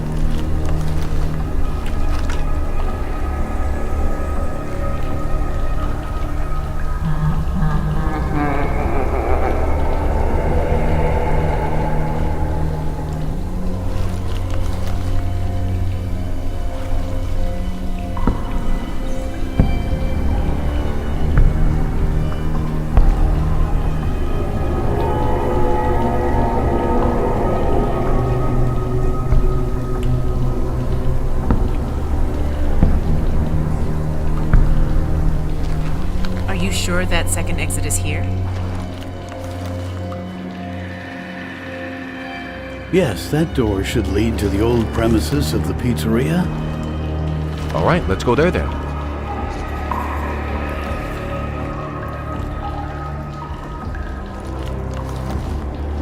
You go. I'll stay here and cover the exit.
Henry, can you please come over here?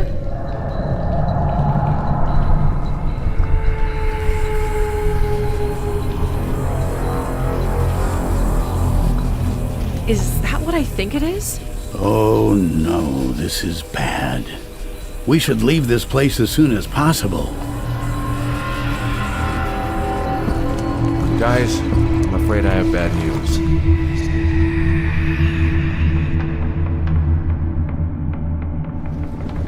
What kind of additional difficulties did your group face? As it turned out, the second exit from the pizzeria was immured. Of course, it was foolish of us to expect that everything would be that easy. And although it might have seemed that we were doomed, Henry once again proposed a way out from this desperate situation. In that same room with the immured exit door was located an elevator, which led to the old maintenance rooms. Of course, there was no power in it, but luckily we had a mechanic in our group who could fix that. At the moment, we had 2 tasks before us.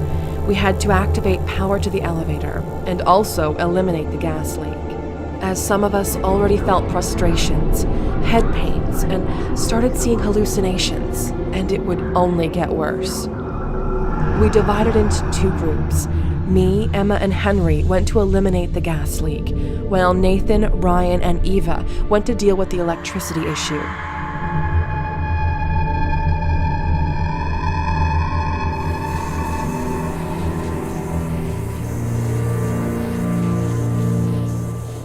Be careful. We've been exposed to this gas for quite a while, so visual and auditory hallucinations might appear.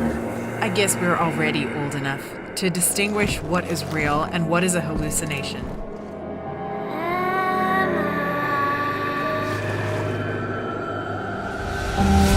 Olivia?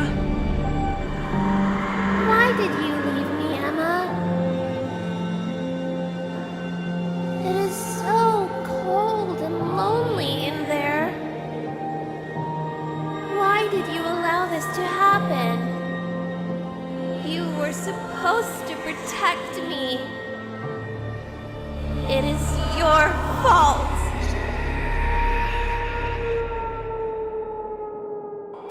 It is your fault. Emma, is everything all right?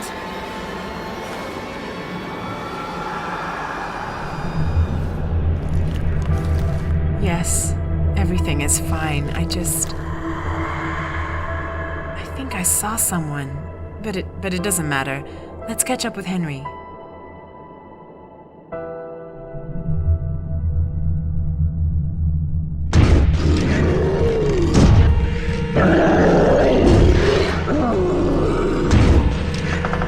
Hold it! Just hold it!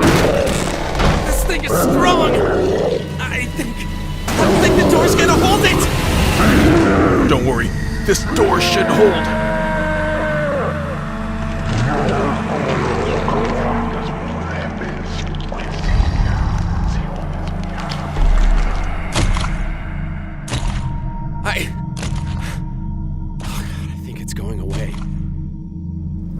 Then let's not waste time.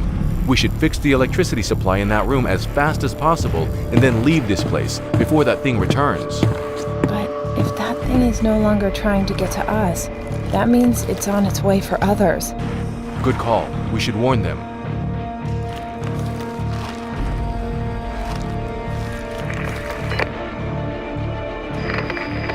Henry, do you hear me? That thing is most likely on its way to you. Please be careful. Copy. We will be prepared. Did you manage to fix the electricity problem? I need around 5 more minutes and then it is done. Copy. We shall meet you near the elevator then. All right. And once again, please be careful there. And the same to you, Eva. What if it's a trap? That thing actually didn't go anywhere and it's just waiting for us behind the door. If it is so, then we will have to fight our way out, as there are no other exits. And considering the fact that this thing already managed to do with the door, we will not be able to hide here for long. Perhaps there's an additional exit. What do you mean? This might work. Help me with the ladder. I'll see what's in there. Just be careful there, Eva.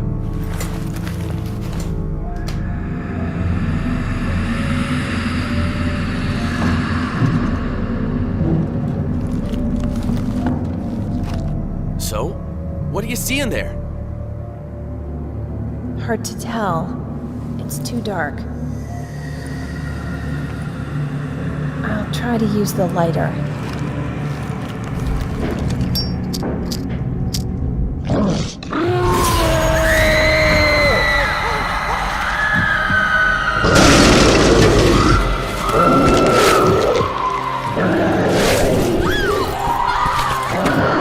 Don't just stand there. Help me, Ryan. Damn you, Ryan. Help me.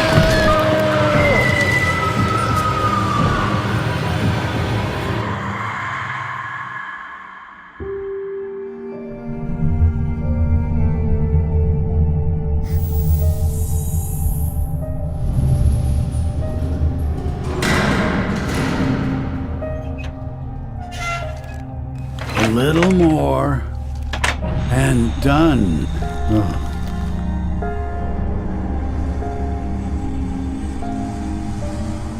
I know that look, Emma. Guilt haunts you. What's wrong? We are all in the same boat right now, and the best thing we can do is to cheer one another up. Now, if something worries you, you can share that burden with us, and perhaps we will be able to help you. Olivia. That is the name of my younger sister. Eternal Fidget, who always liked to be naughty. Several years ago, she went missing in one of the Freddy Fazbear's pizzerias. And it all happened due to my inattentiveness. Since I, as always, was so busy in my thoughts about work, tasks, future projects, that I didn't pay attention to anything else around me. And due to that, didn't notice how Olivia slipped away from me. The whole town was looking for her. I've used all of my connections to find her. Even your police lieutenant, Brian Clark, was personally leading the search operations, but with no luck. And then, a year later, I finally found her.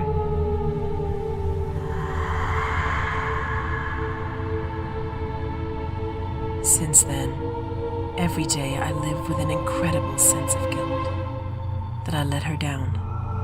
I also swore that until I am alive, not a single Freddy Fazbear's Pizzeria place shall open its doors to any new visitors.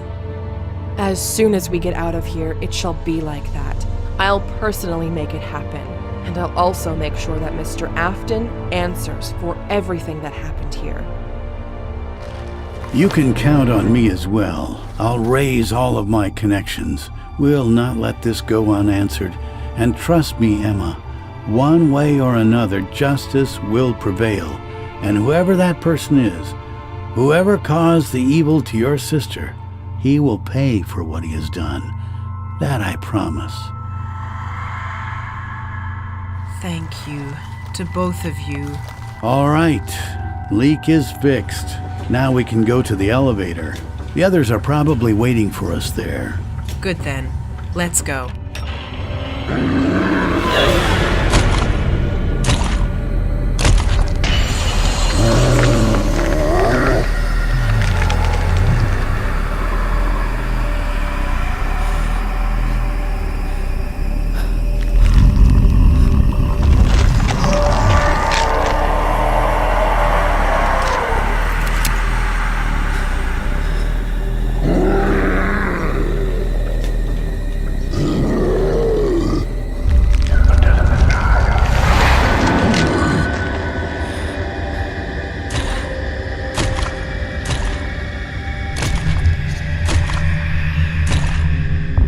Creature sure acted strange.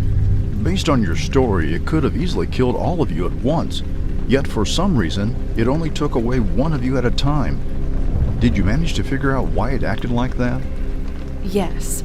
Emma had a theory about that. She thought that this creature was hunting us, not based on his own will, and that most likely someone was using him like a trained hunting dog. The question remained, who was giving out the orders?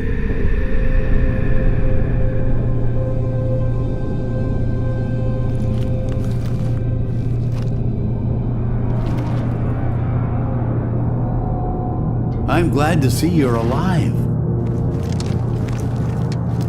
Sadly, not all of us. We know about Ava. How did it happen? That thing. It attacked her from the ventilation shaft. We didn't even manage to do anything. Didn't manage to do anything? Instead of standing still and staring on how Eva was pulled away, you could have helped me.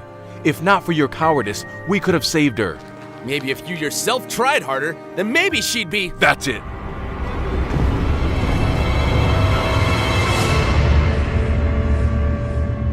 Gentlemen, please save your strength. Let us first get out of here, and then you are free to settle your conflict in any way you find suitable. Sadly, we can't help Ava anymore, but we can still help each other and leave this place together. before that monster returns. Doesn't this sound reasonable to you? Emma is right. Let's first leave this place before anyone else is taken away by that monster. Follow me, gentlemen. All right, let's go down to our freedom. I'm surprised it still works and haven't fallen apart. Well, back in the days, they knew how to build stuff.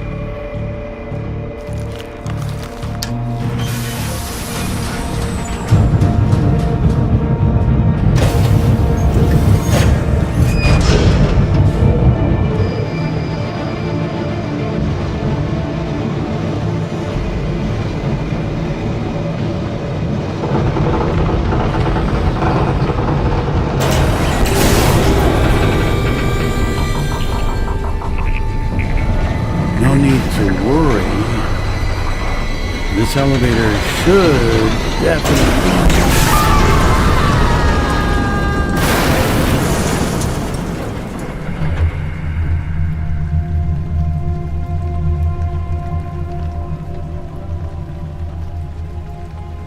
I hope that everyone survived that fall. Almost.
Hold on, Henry.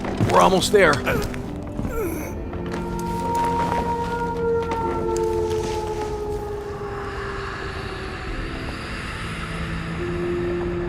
Thank you, friends. And now the best thing you can do is to find a way out of here and bring help. No need to worry about me. I'll just rest here for a while and gather strength. What? No way!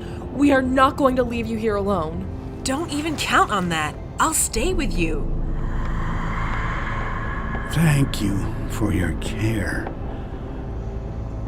But you understand the same way as I, that I don't have much time left. And sadly, I'm not gonna make it. So the best thing you can do right now is save yourselves. Please, I ask you, let me go away peacefully, with the thought that at least you managed to get out of this hellhole. And now, please, go. There's no need for extra words and tears. Henry, don't you worry. That person who lured us here, I'll do all I can to make him pay for everything. Thank you. And now go. Just let me have some rest.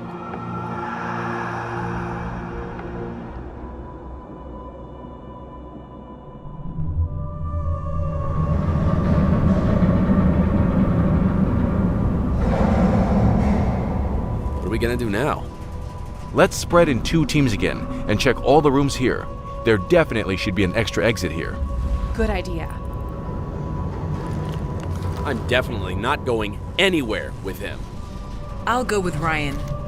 Are you sure about that? Don't worry, Fiona. If something happens, I can stand up for myself. All right, let's not waste any time. Me and Nathan shall check the workshop room, and you can then go check out the control module. Okay.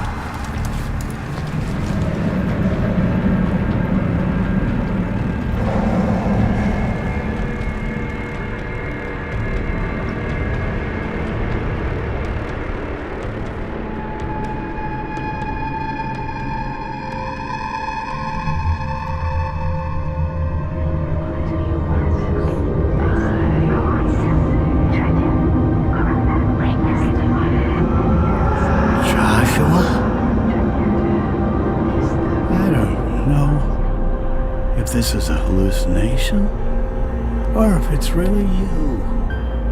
But it doesn't matter. For years I've dreamed to tell you, please forgive me for abandoning you in those hard times. Forgive me, my old friend.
It seems that this is another dead end.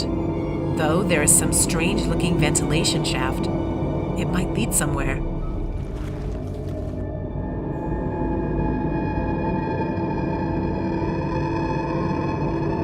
I suggest we don't go there.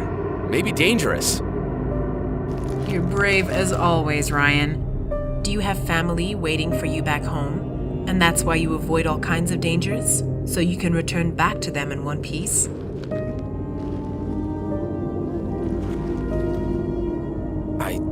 A wife. I mean, I had a wife. She is no longer. I'm sorry. No worries. Wow.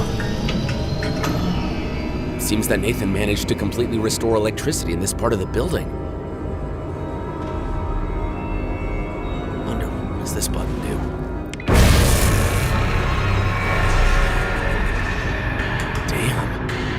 Want to know for what kind of purpose that feature was used. Definitely not for fun.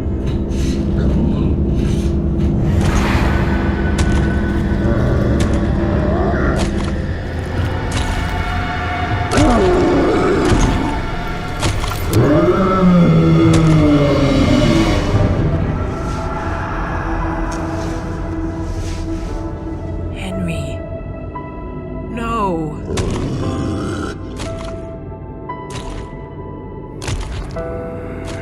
How did this thing get here?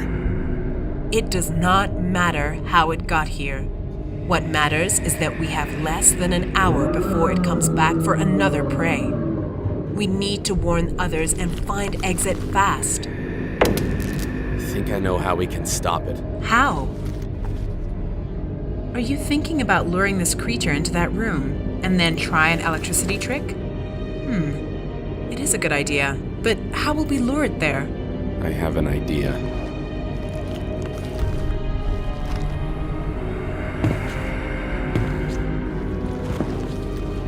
You know, Ryan, it turns out you're not that bad.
based on this draft, some animatronics were created with the goal of kidnapping children and hiding them inside of their suits. Damn, what the hell is going on in this place? Obviously nothing good. It seems that we'll not find any exit here. Let's check other rooms.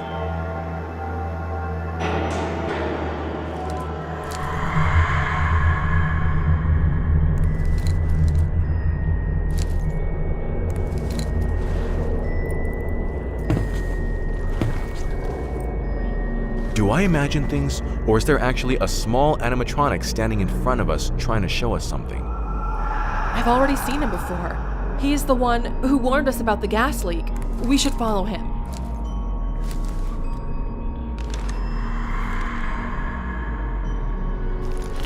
Are you sure about that? Yes. This night is only getting weirder.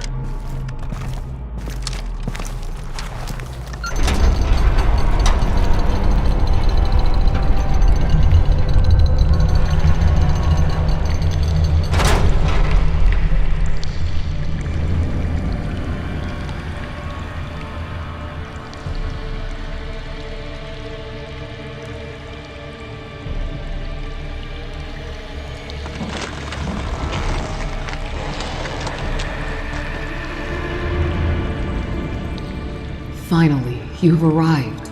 I've been waiting so long for this moment. I understand you have a lot of questions, but we do not have much time left. They almost managed to gather the needed amount of souls. You have to stop them, and I know how to do that. Hold your horses! Before we do anything, first tell us who or what are you and what the hell is going on down here? We don't have... Nathan is right. Without answers, we're not going to do anything.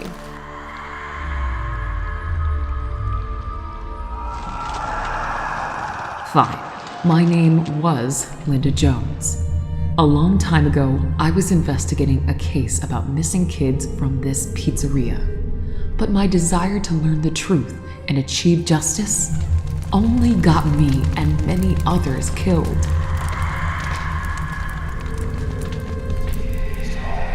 Since evil that is responsible for all the horrors here has no limits in its cruelty, meanness, and lies, and all it is interested in is human souls, which it successfully gathered for several decades already. I don't quite understand. What are we dealing with here? While being heartbroken by the death of his beloved daughter Anna, Joshua Schmidt decided to take extreme measures and started studying occultism. For days and nights from the darkness, he was trying to summon forces that would help him bring Anna back. And then, one day, something responded to him. And from the deepest corners of the darkness, they have arrived.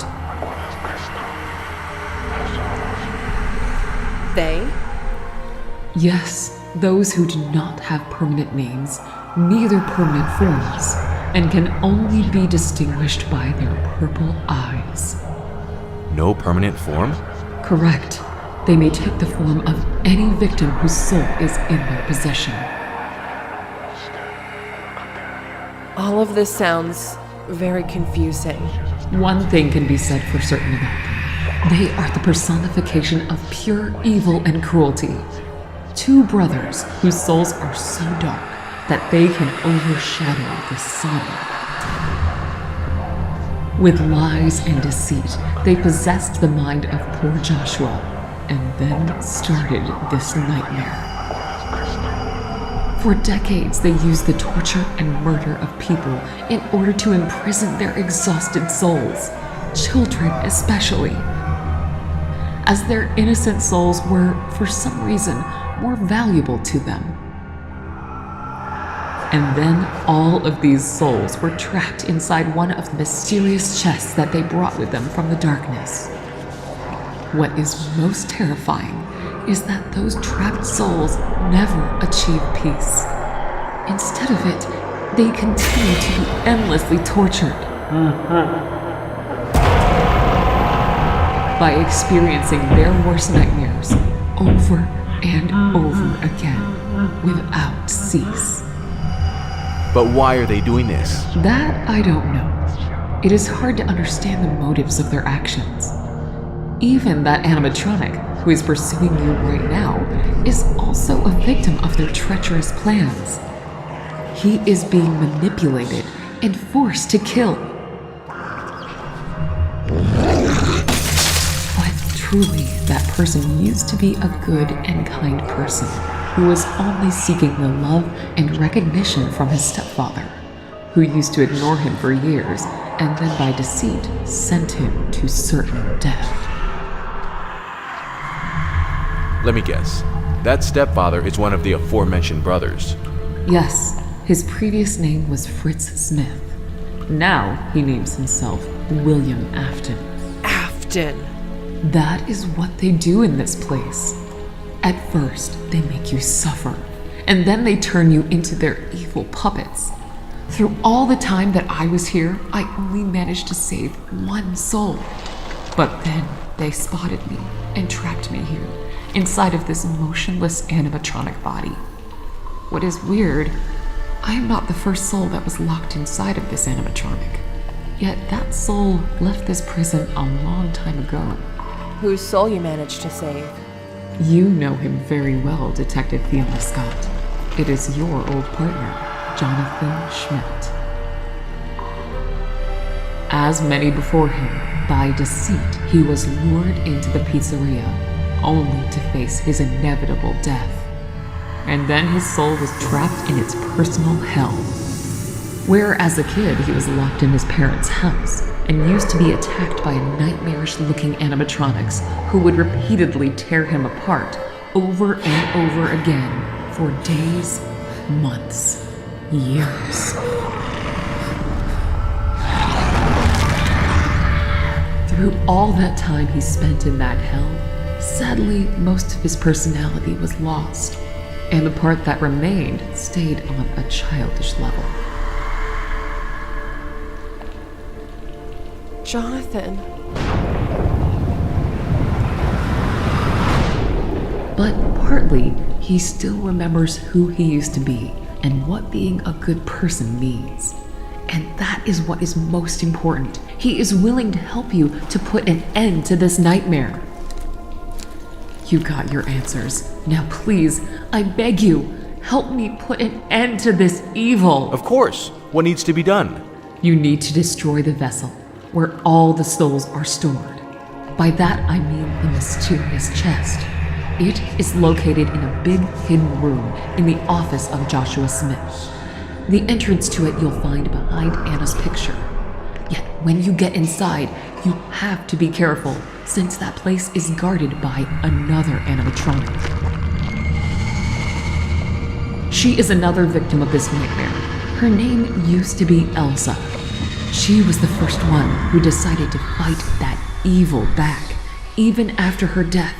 But after decades of desperate struggle, the evil brothers still prevailed and not only took over her soul, but also forced her to follow their commands. Yet, I believe that I might be able to help you with her. I just need to get freed from my imprisonment. How can we help you in that?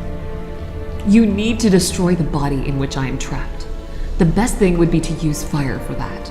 And then you will have to do the same with the chest in which the other souls are trapped. Also, it would be better to completely burn this place down, so that their souls will definitely be able to leave this place and achieve peace once and for all. But how would we be able to get out of here? You will find the exit door in the same room where the chest is located. I'll show you the exact place. Don't you worry. I won't allow any more deaths in the walls of this terrible place.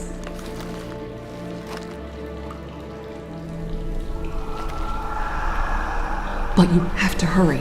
At any moment, one of the brothers might show up and try to stop you. So, as I was saying, you will need...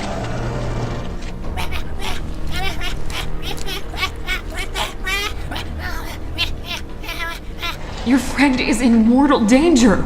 Emma? One of you should immediately go help her. Jonathan will show you the way. while the other one should set me free. I'll go. Nathan, you're the smart mechanic. Help Linda, and then try to find a way how to burn this place to the ground. Fiona, wait! Good luck. Thank you.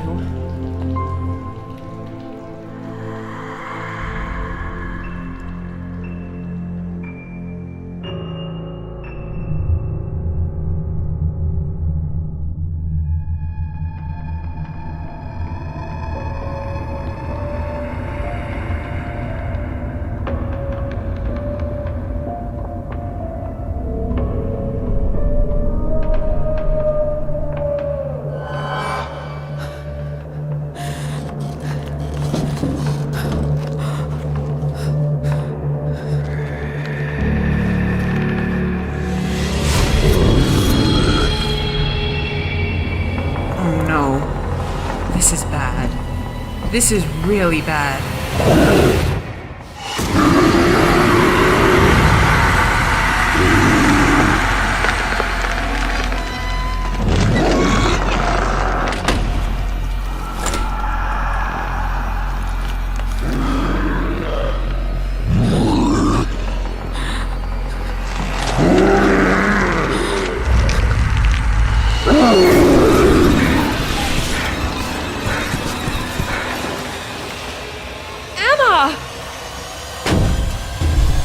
Fiona.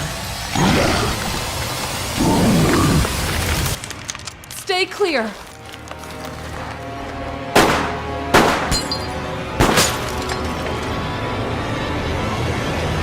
Oh no! It's bulletproof.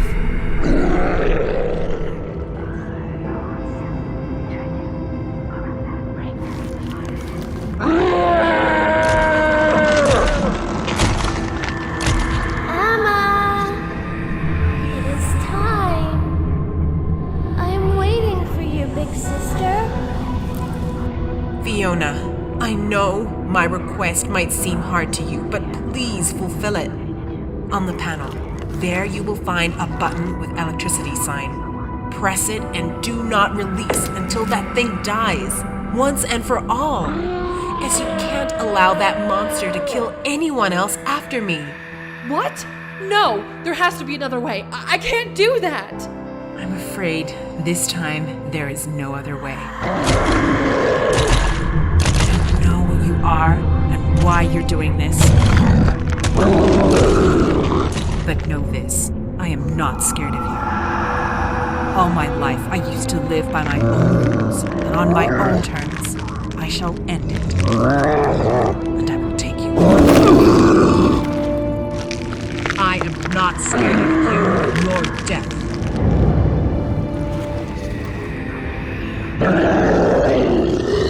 Kill it, Fiona!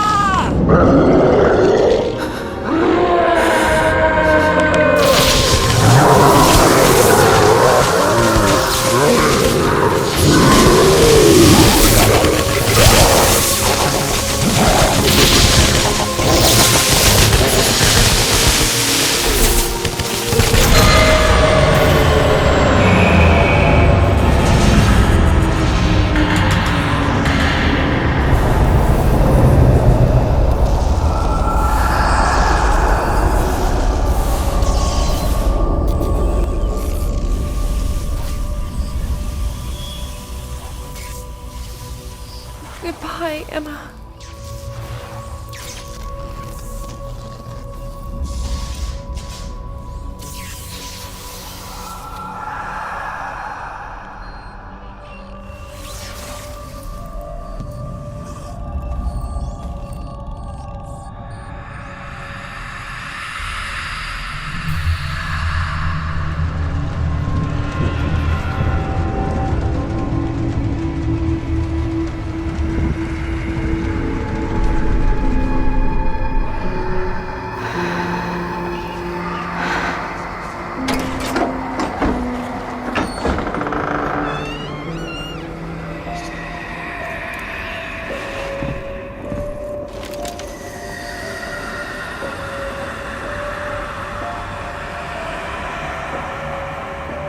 Why did you do this, Ryan?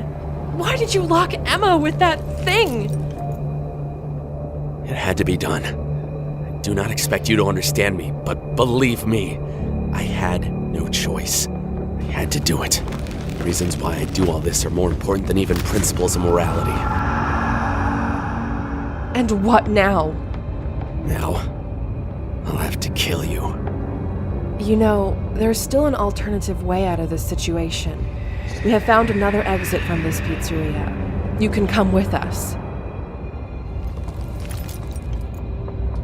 I can't leave this place without her.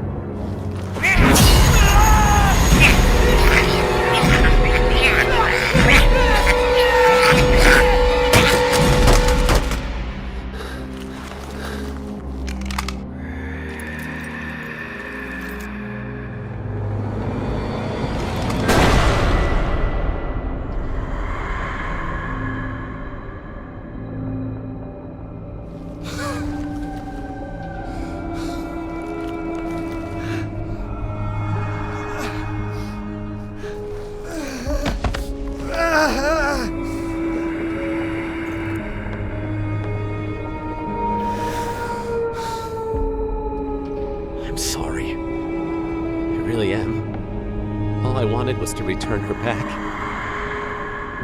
That's why I made this desperate deal with Afton. I should have figured out that it was all just a lie. What are you talking about?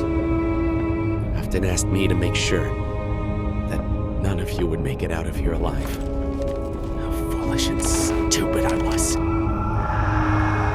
Forgive me, Fiona. I honestly didn't want anything of this. All I wanted was just to see her again.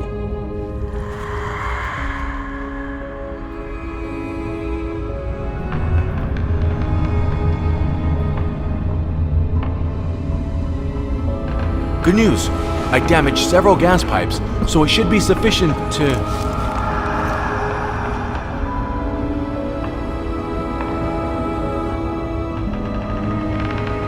What happened here?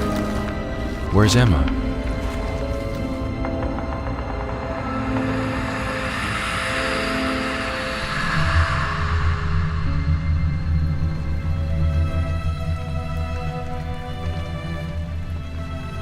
I truly feel sorry for you and your friends, but did you manage to find that secret room?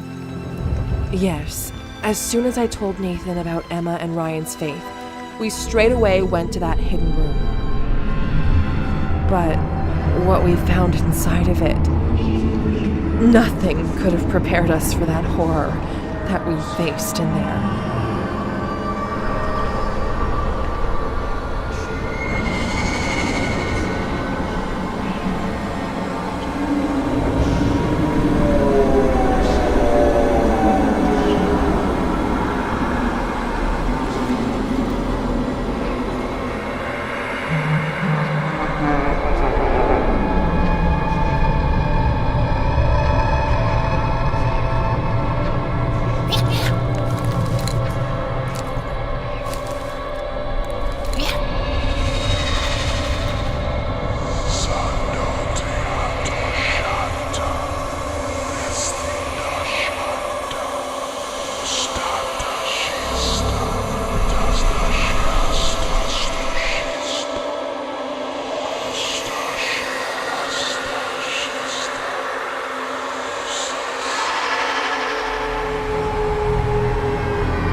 You are no longer alone.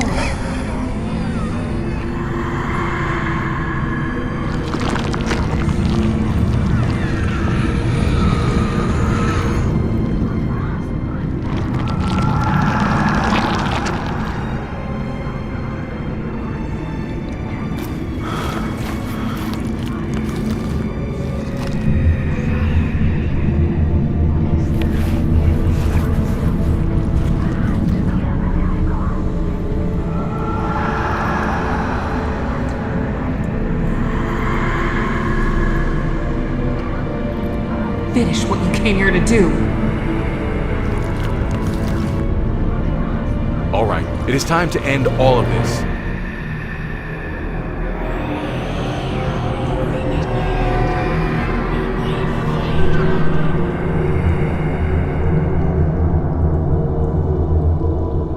Jonathan, forgive me, all of you, that I didn't manage to protect you.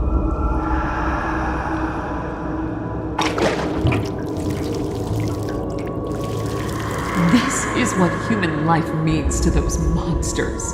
They made this place as a treasury of death. You have to burn this place. Over there you will find a door, which will lead you to your freedom. What about you? As soon as you destroy the chest and this place, we shall be free as well. It is all done. We can set this place on fire. Well, who wants to start the fire?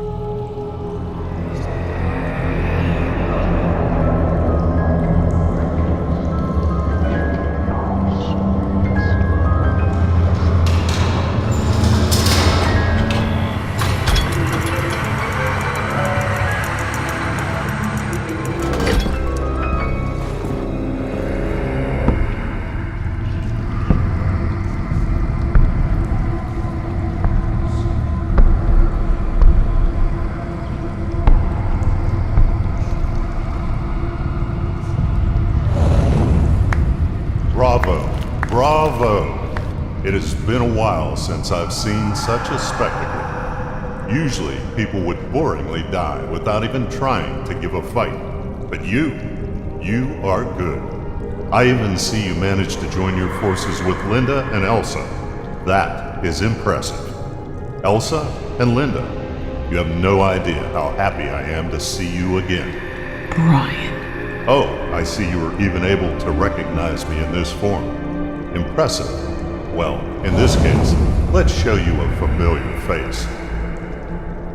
Not sure if you know this, but Elsa was the first soul that decided to rebel and fight us back. She also managed to unite others, and for years they actively tried to stop us, and were sabotaging our work here. Same can be told about you, Linda, as well, by the way. And that is admirable. But ladies, you had your fun. Now it is time for you to return back to your friends.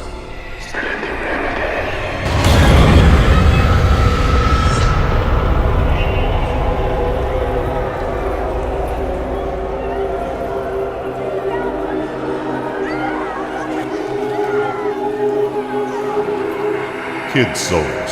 They were always 10 times more valuable than adult ones. Yet there is so much fuss with them. What have you done with them? I returned them back to the place from which they impertinently managed to escape. Their souls belong to me anyway. On your place, I wouldn't rush to burn this place down. You see, all those souls that are locked in that chest, they have nothing good left in them. Now there is only desire to make others feel the same pain and suffering as they felt. And if you set them free, well, nothing good comes out of that. Not for you or anybody else, but especially for you, as most likely you would be torn apart instantly. So instead of that, let's make a deal.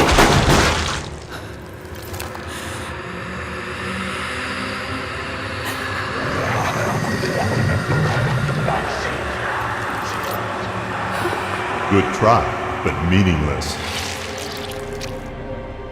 What are you? I'm afraid your human brain will not be able to understand that. Let's just say, a long time ago, Joshua Schmidt summoned us, in the hope that we would return him his daughter. That fool thought that he could ask something from us, but he was wrong, as we were not genies from a magic lamp that would grant 3 wishes. Oh no, we do not give, we only take away. But it seems that that fact was not mentioned in those books that Joshua used to summon us. And where's your brother now? Sadly, William is occupied with other tasks right now. As you might have guessed, we gather souls from many places, and your souls were supposed to be the last ones for this place. To be fair, only one more soul is needed.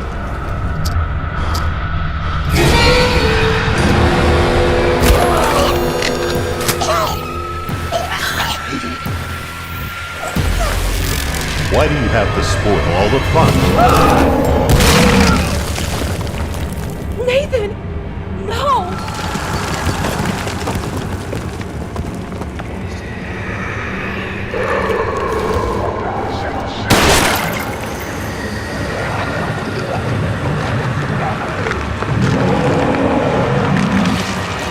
All right then.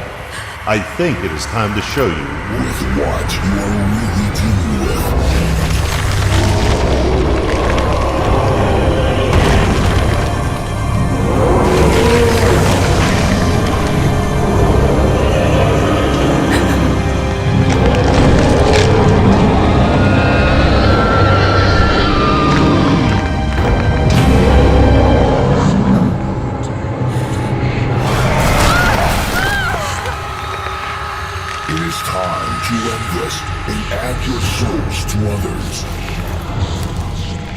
You will still not win. Oh, you can't even imagine how many times people told me exactly the same words. Yet, for some reason, all their souls still are mine now.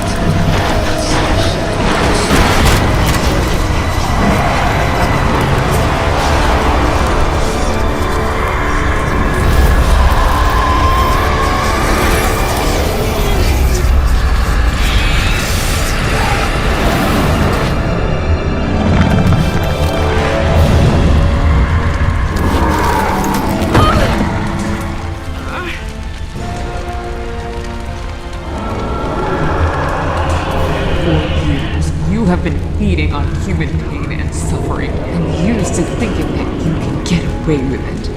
You were ruthless. You even became a living nightmare to many of your victims, and you delighted in every moment of it.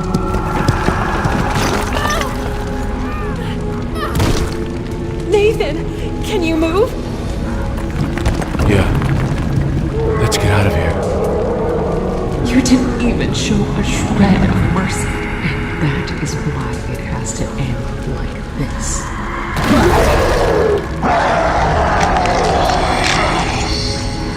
Your terror, which lasted for decades, will end now, and you will learn yourself what it feels like when your life and soul is taken away.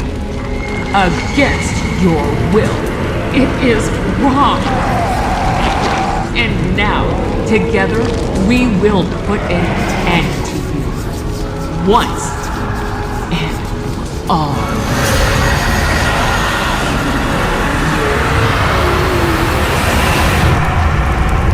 Don't worry, Fiona. If something happens, I can stand up for myself.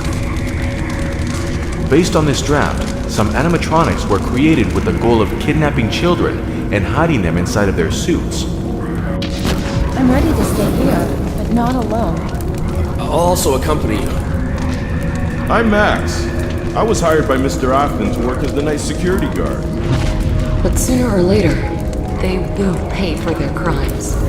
They have to, as there will be those who will put an end to this evil. Once and for all.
over her.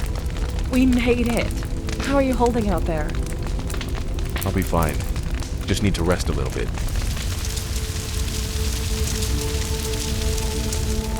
Damn. Never in my life have I seen such a big and beautiful fire. It sure is beautiful.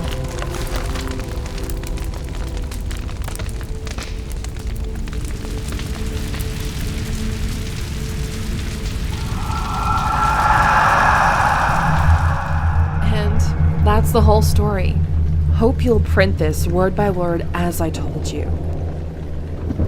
Of course. But I have one question. There used to be a second brother, that Fritz Smith, or correctly to say, William Afton. What happened to him?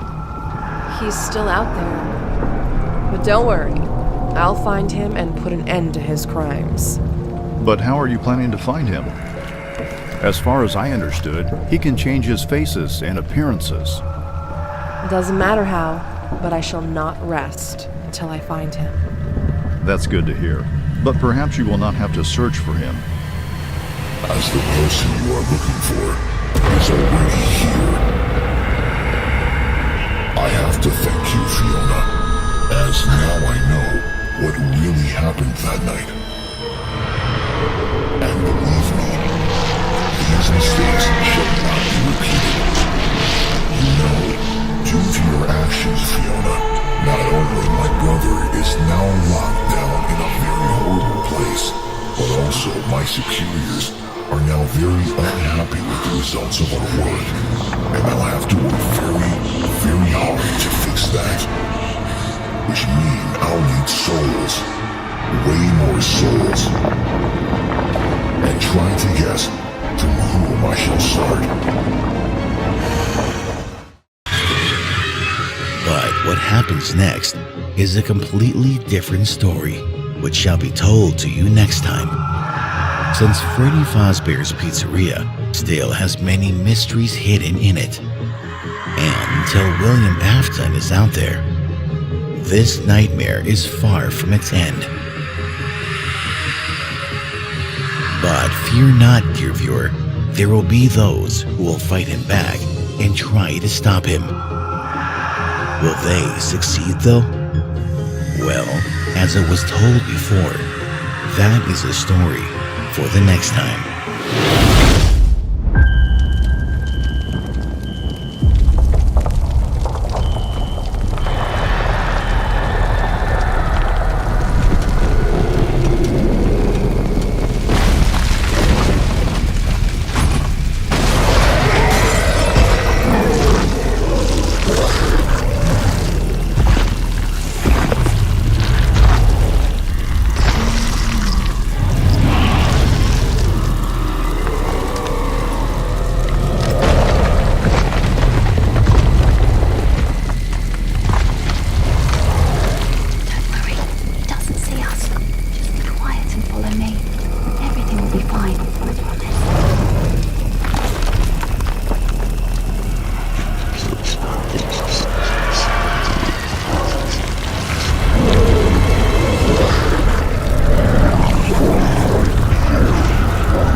this is the correct place.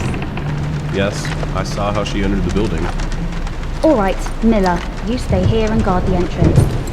Davidson, you with me.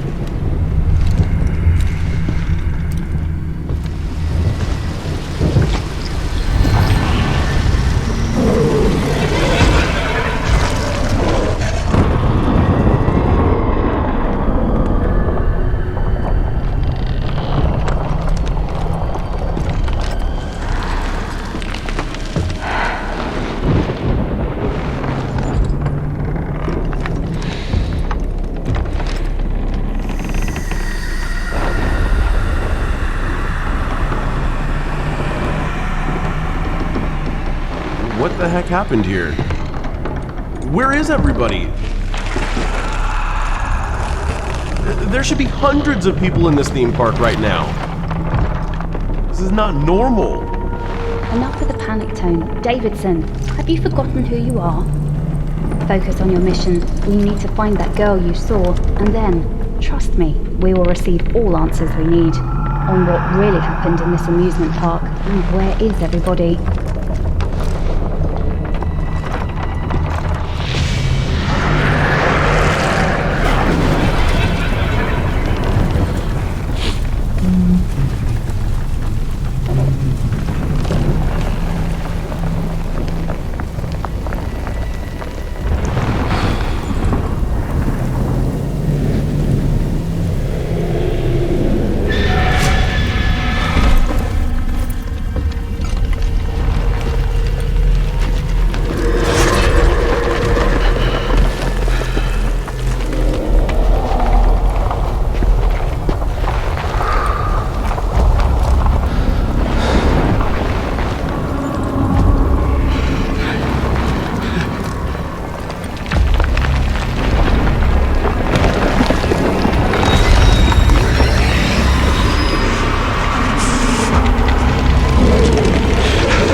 Have you heard any of those stories about this place? Even back then I was a kid. There were lots of weird and horrifying stories told about this park. Mainly that animatronics here can become alive and that they kidnap naughty children when their parents are not around. And you used to believe in those fairy tales? Truth is, children and even adults did go missing. Like that famous case when Olivia Green was kidnapped, and most of those missing people were never found. Plus, Fiona's report about Fazbear's fright place and Jonathan Schmidt's demise? What do you think? Did it really happen?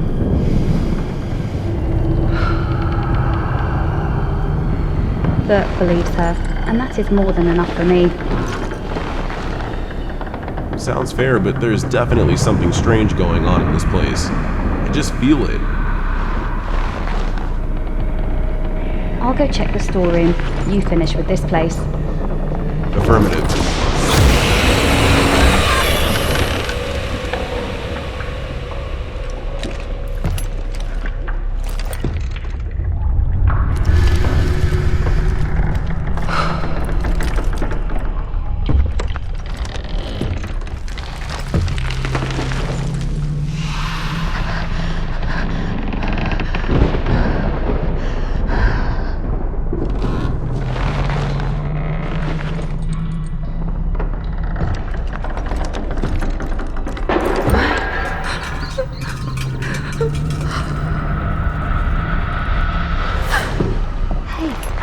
Don't be afraid. I'm not going to hurt you. Everything is fine. You can come out. No need to be afraid. My name is Serena. And what is your name? Charlie. My name is Charlie. Nice to meet you, Charlie. Are you alone here? Yes. Now it is just me. And where are all the others? Do you know what happened to them?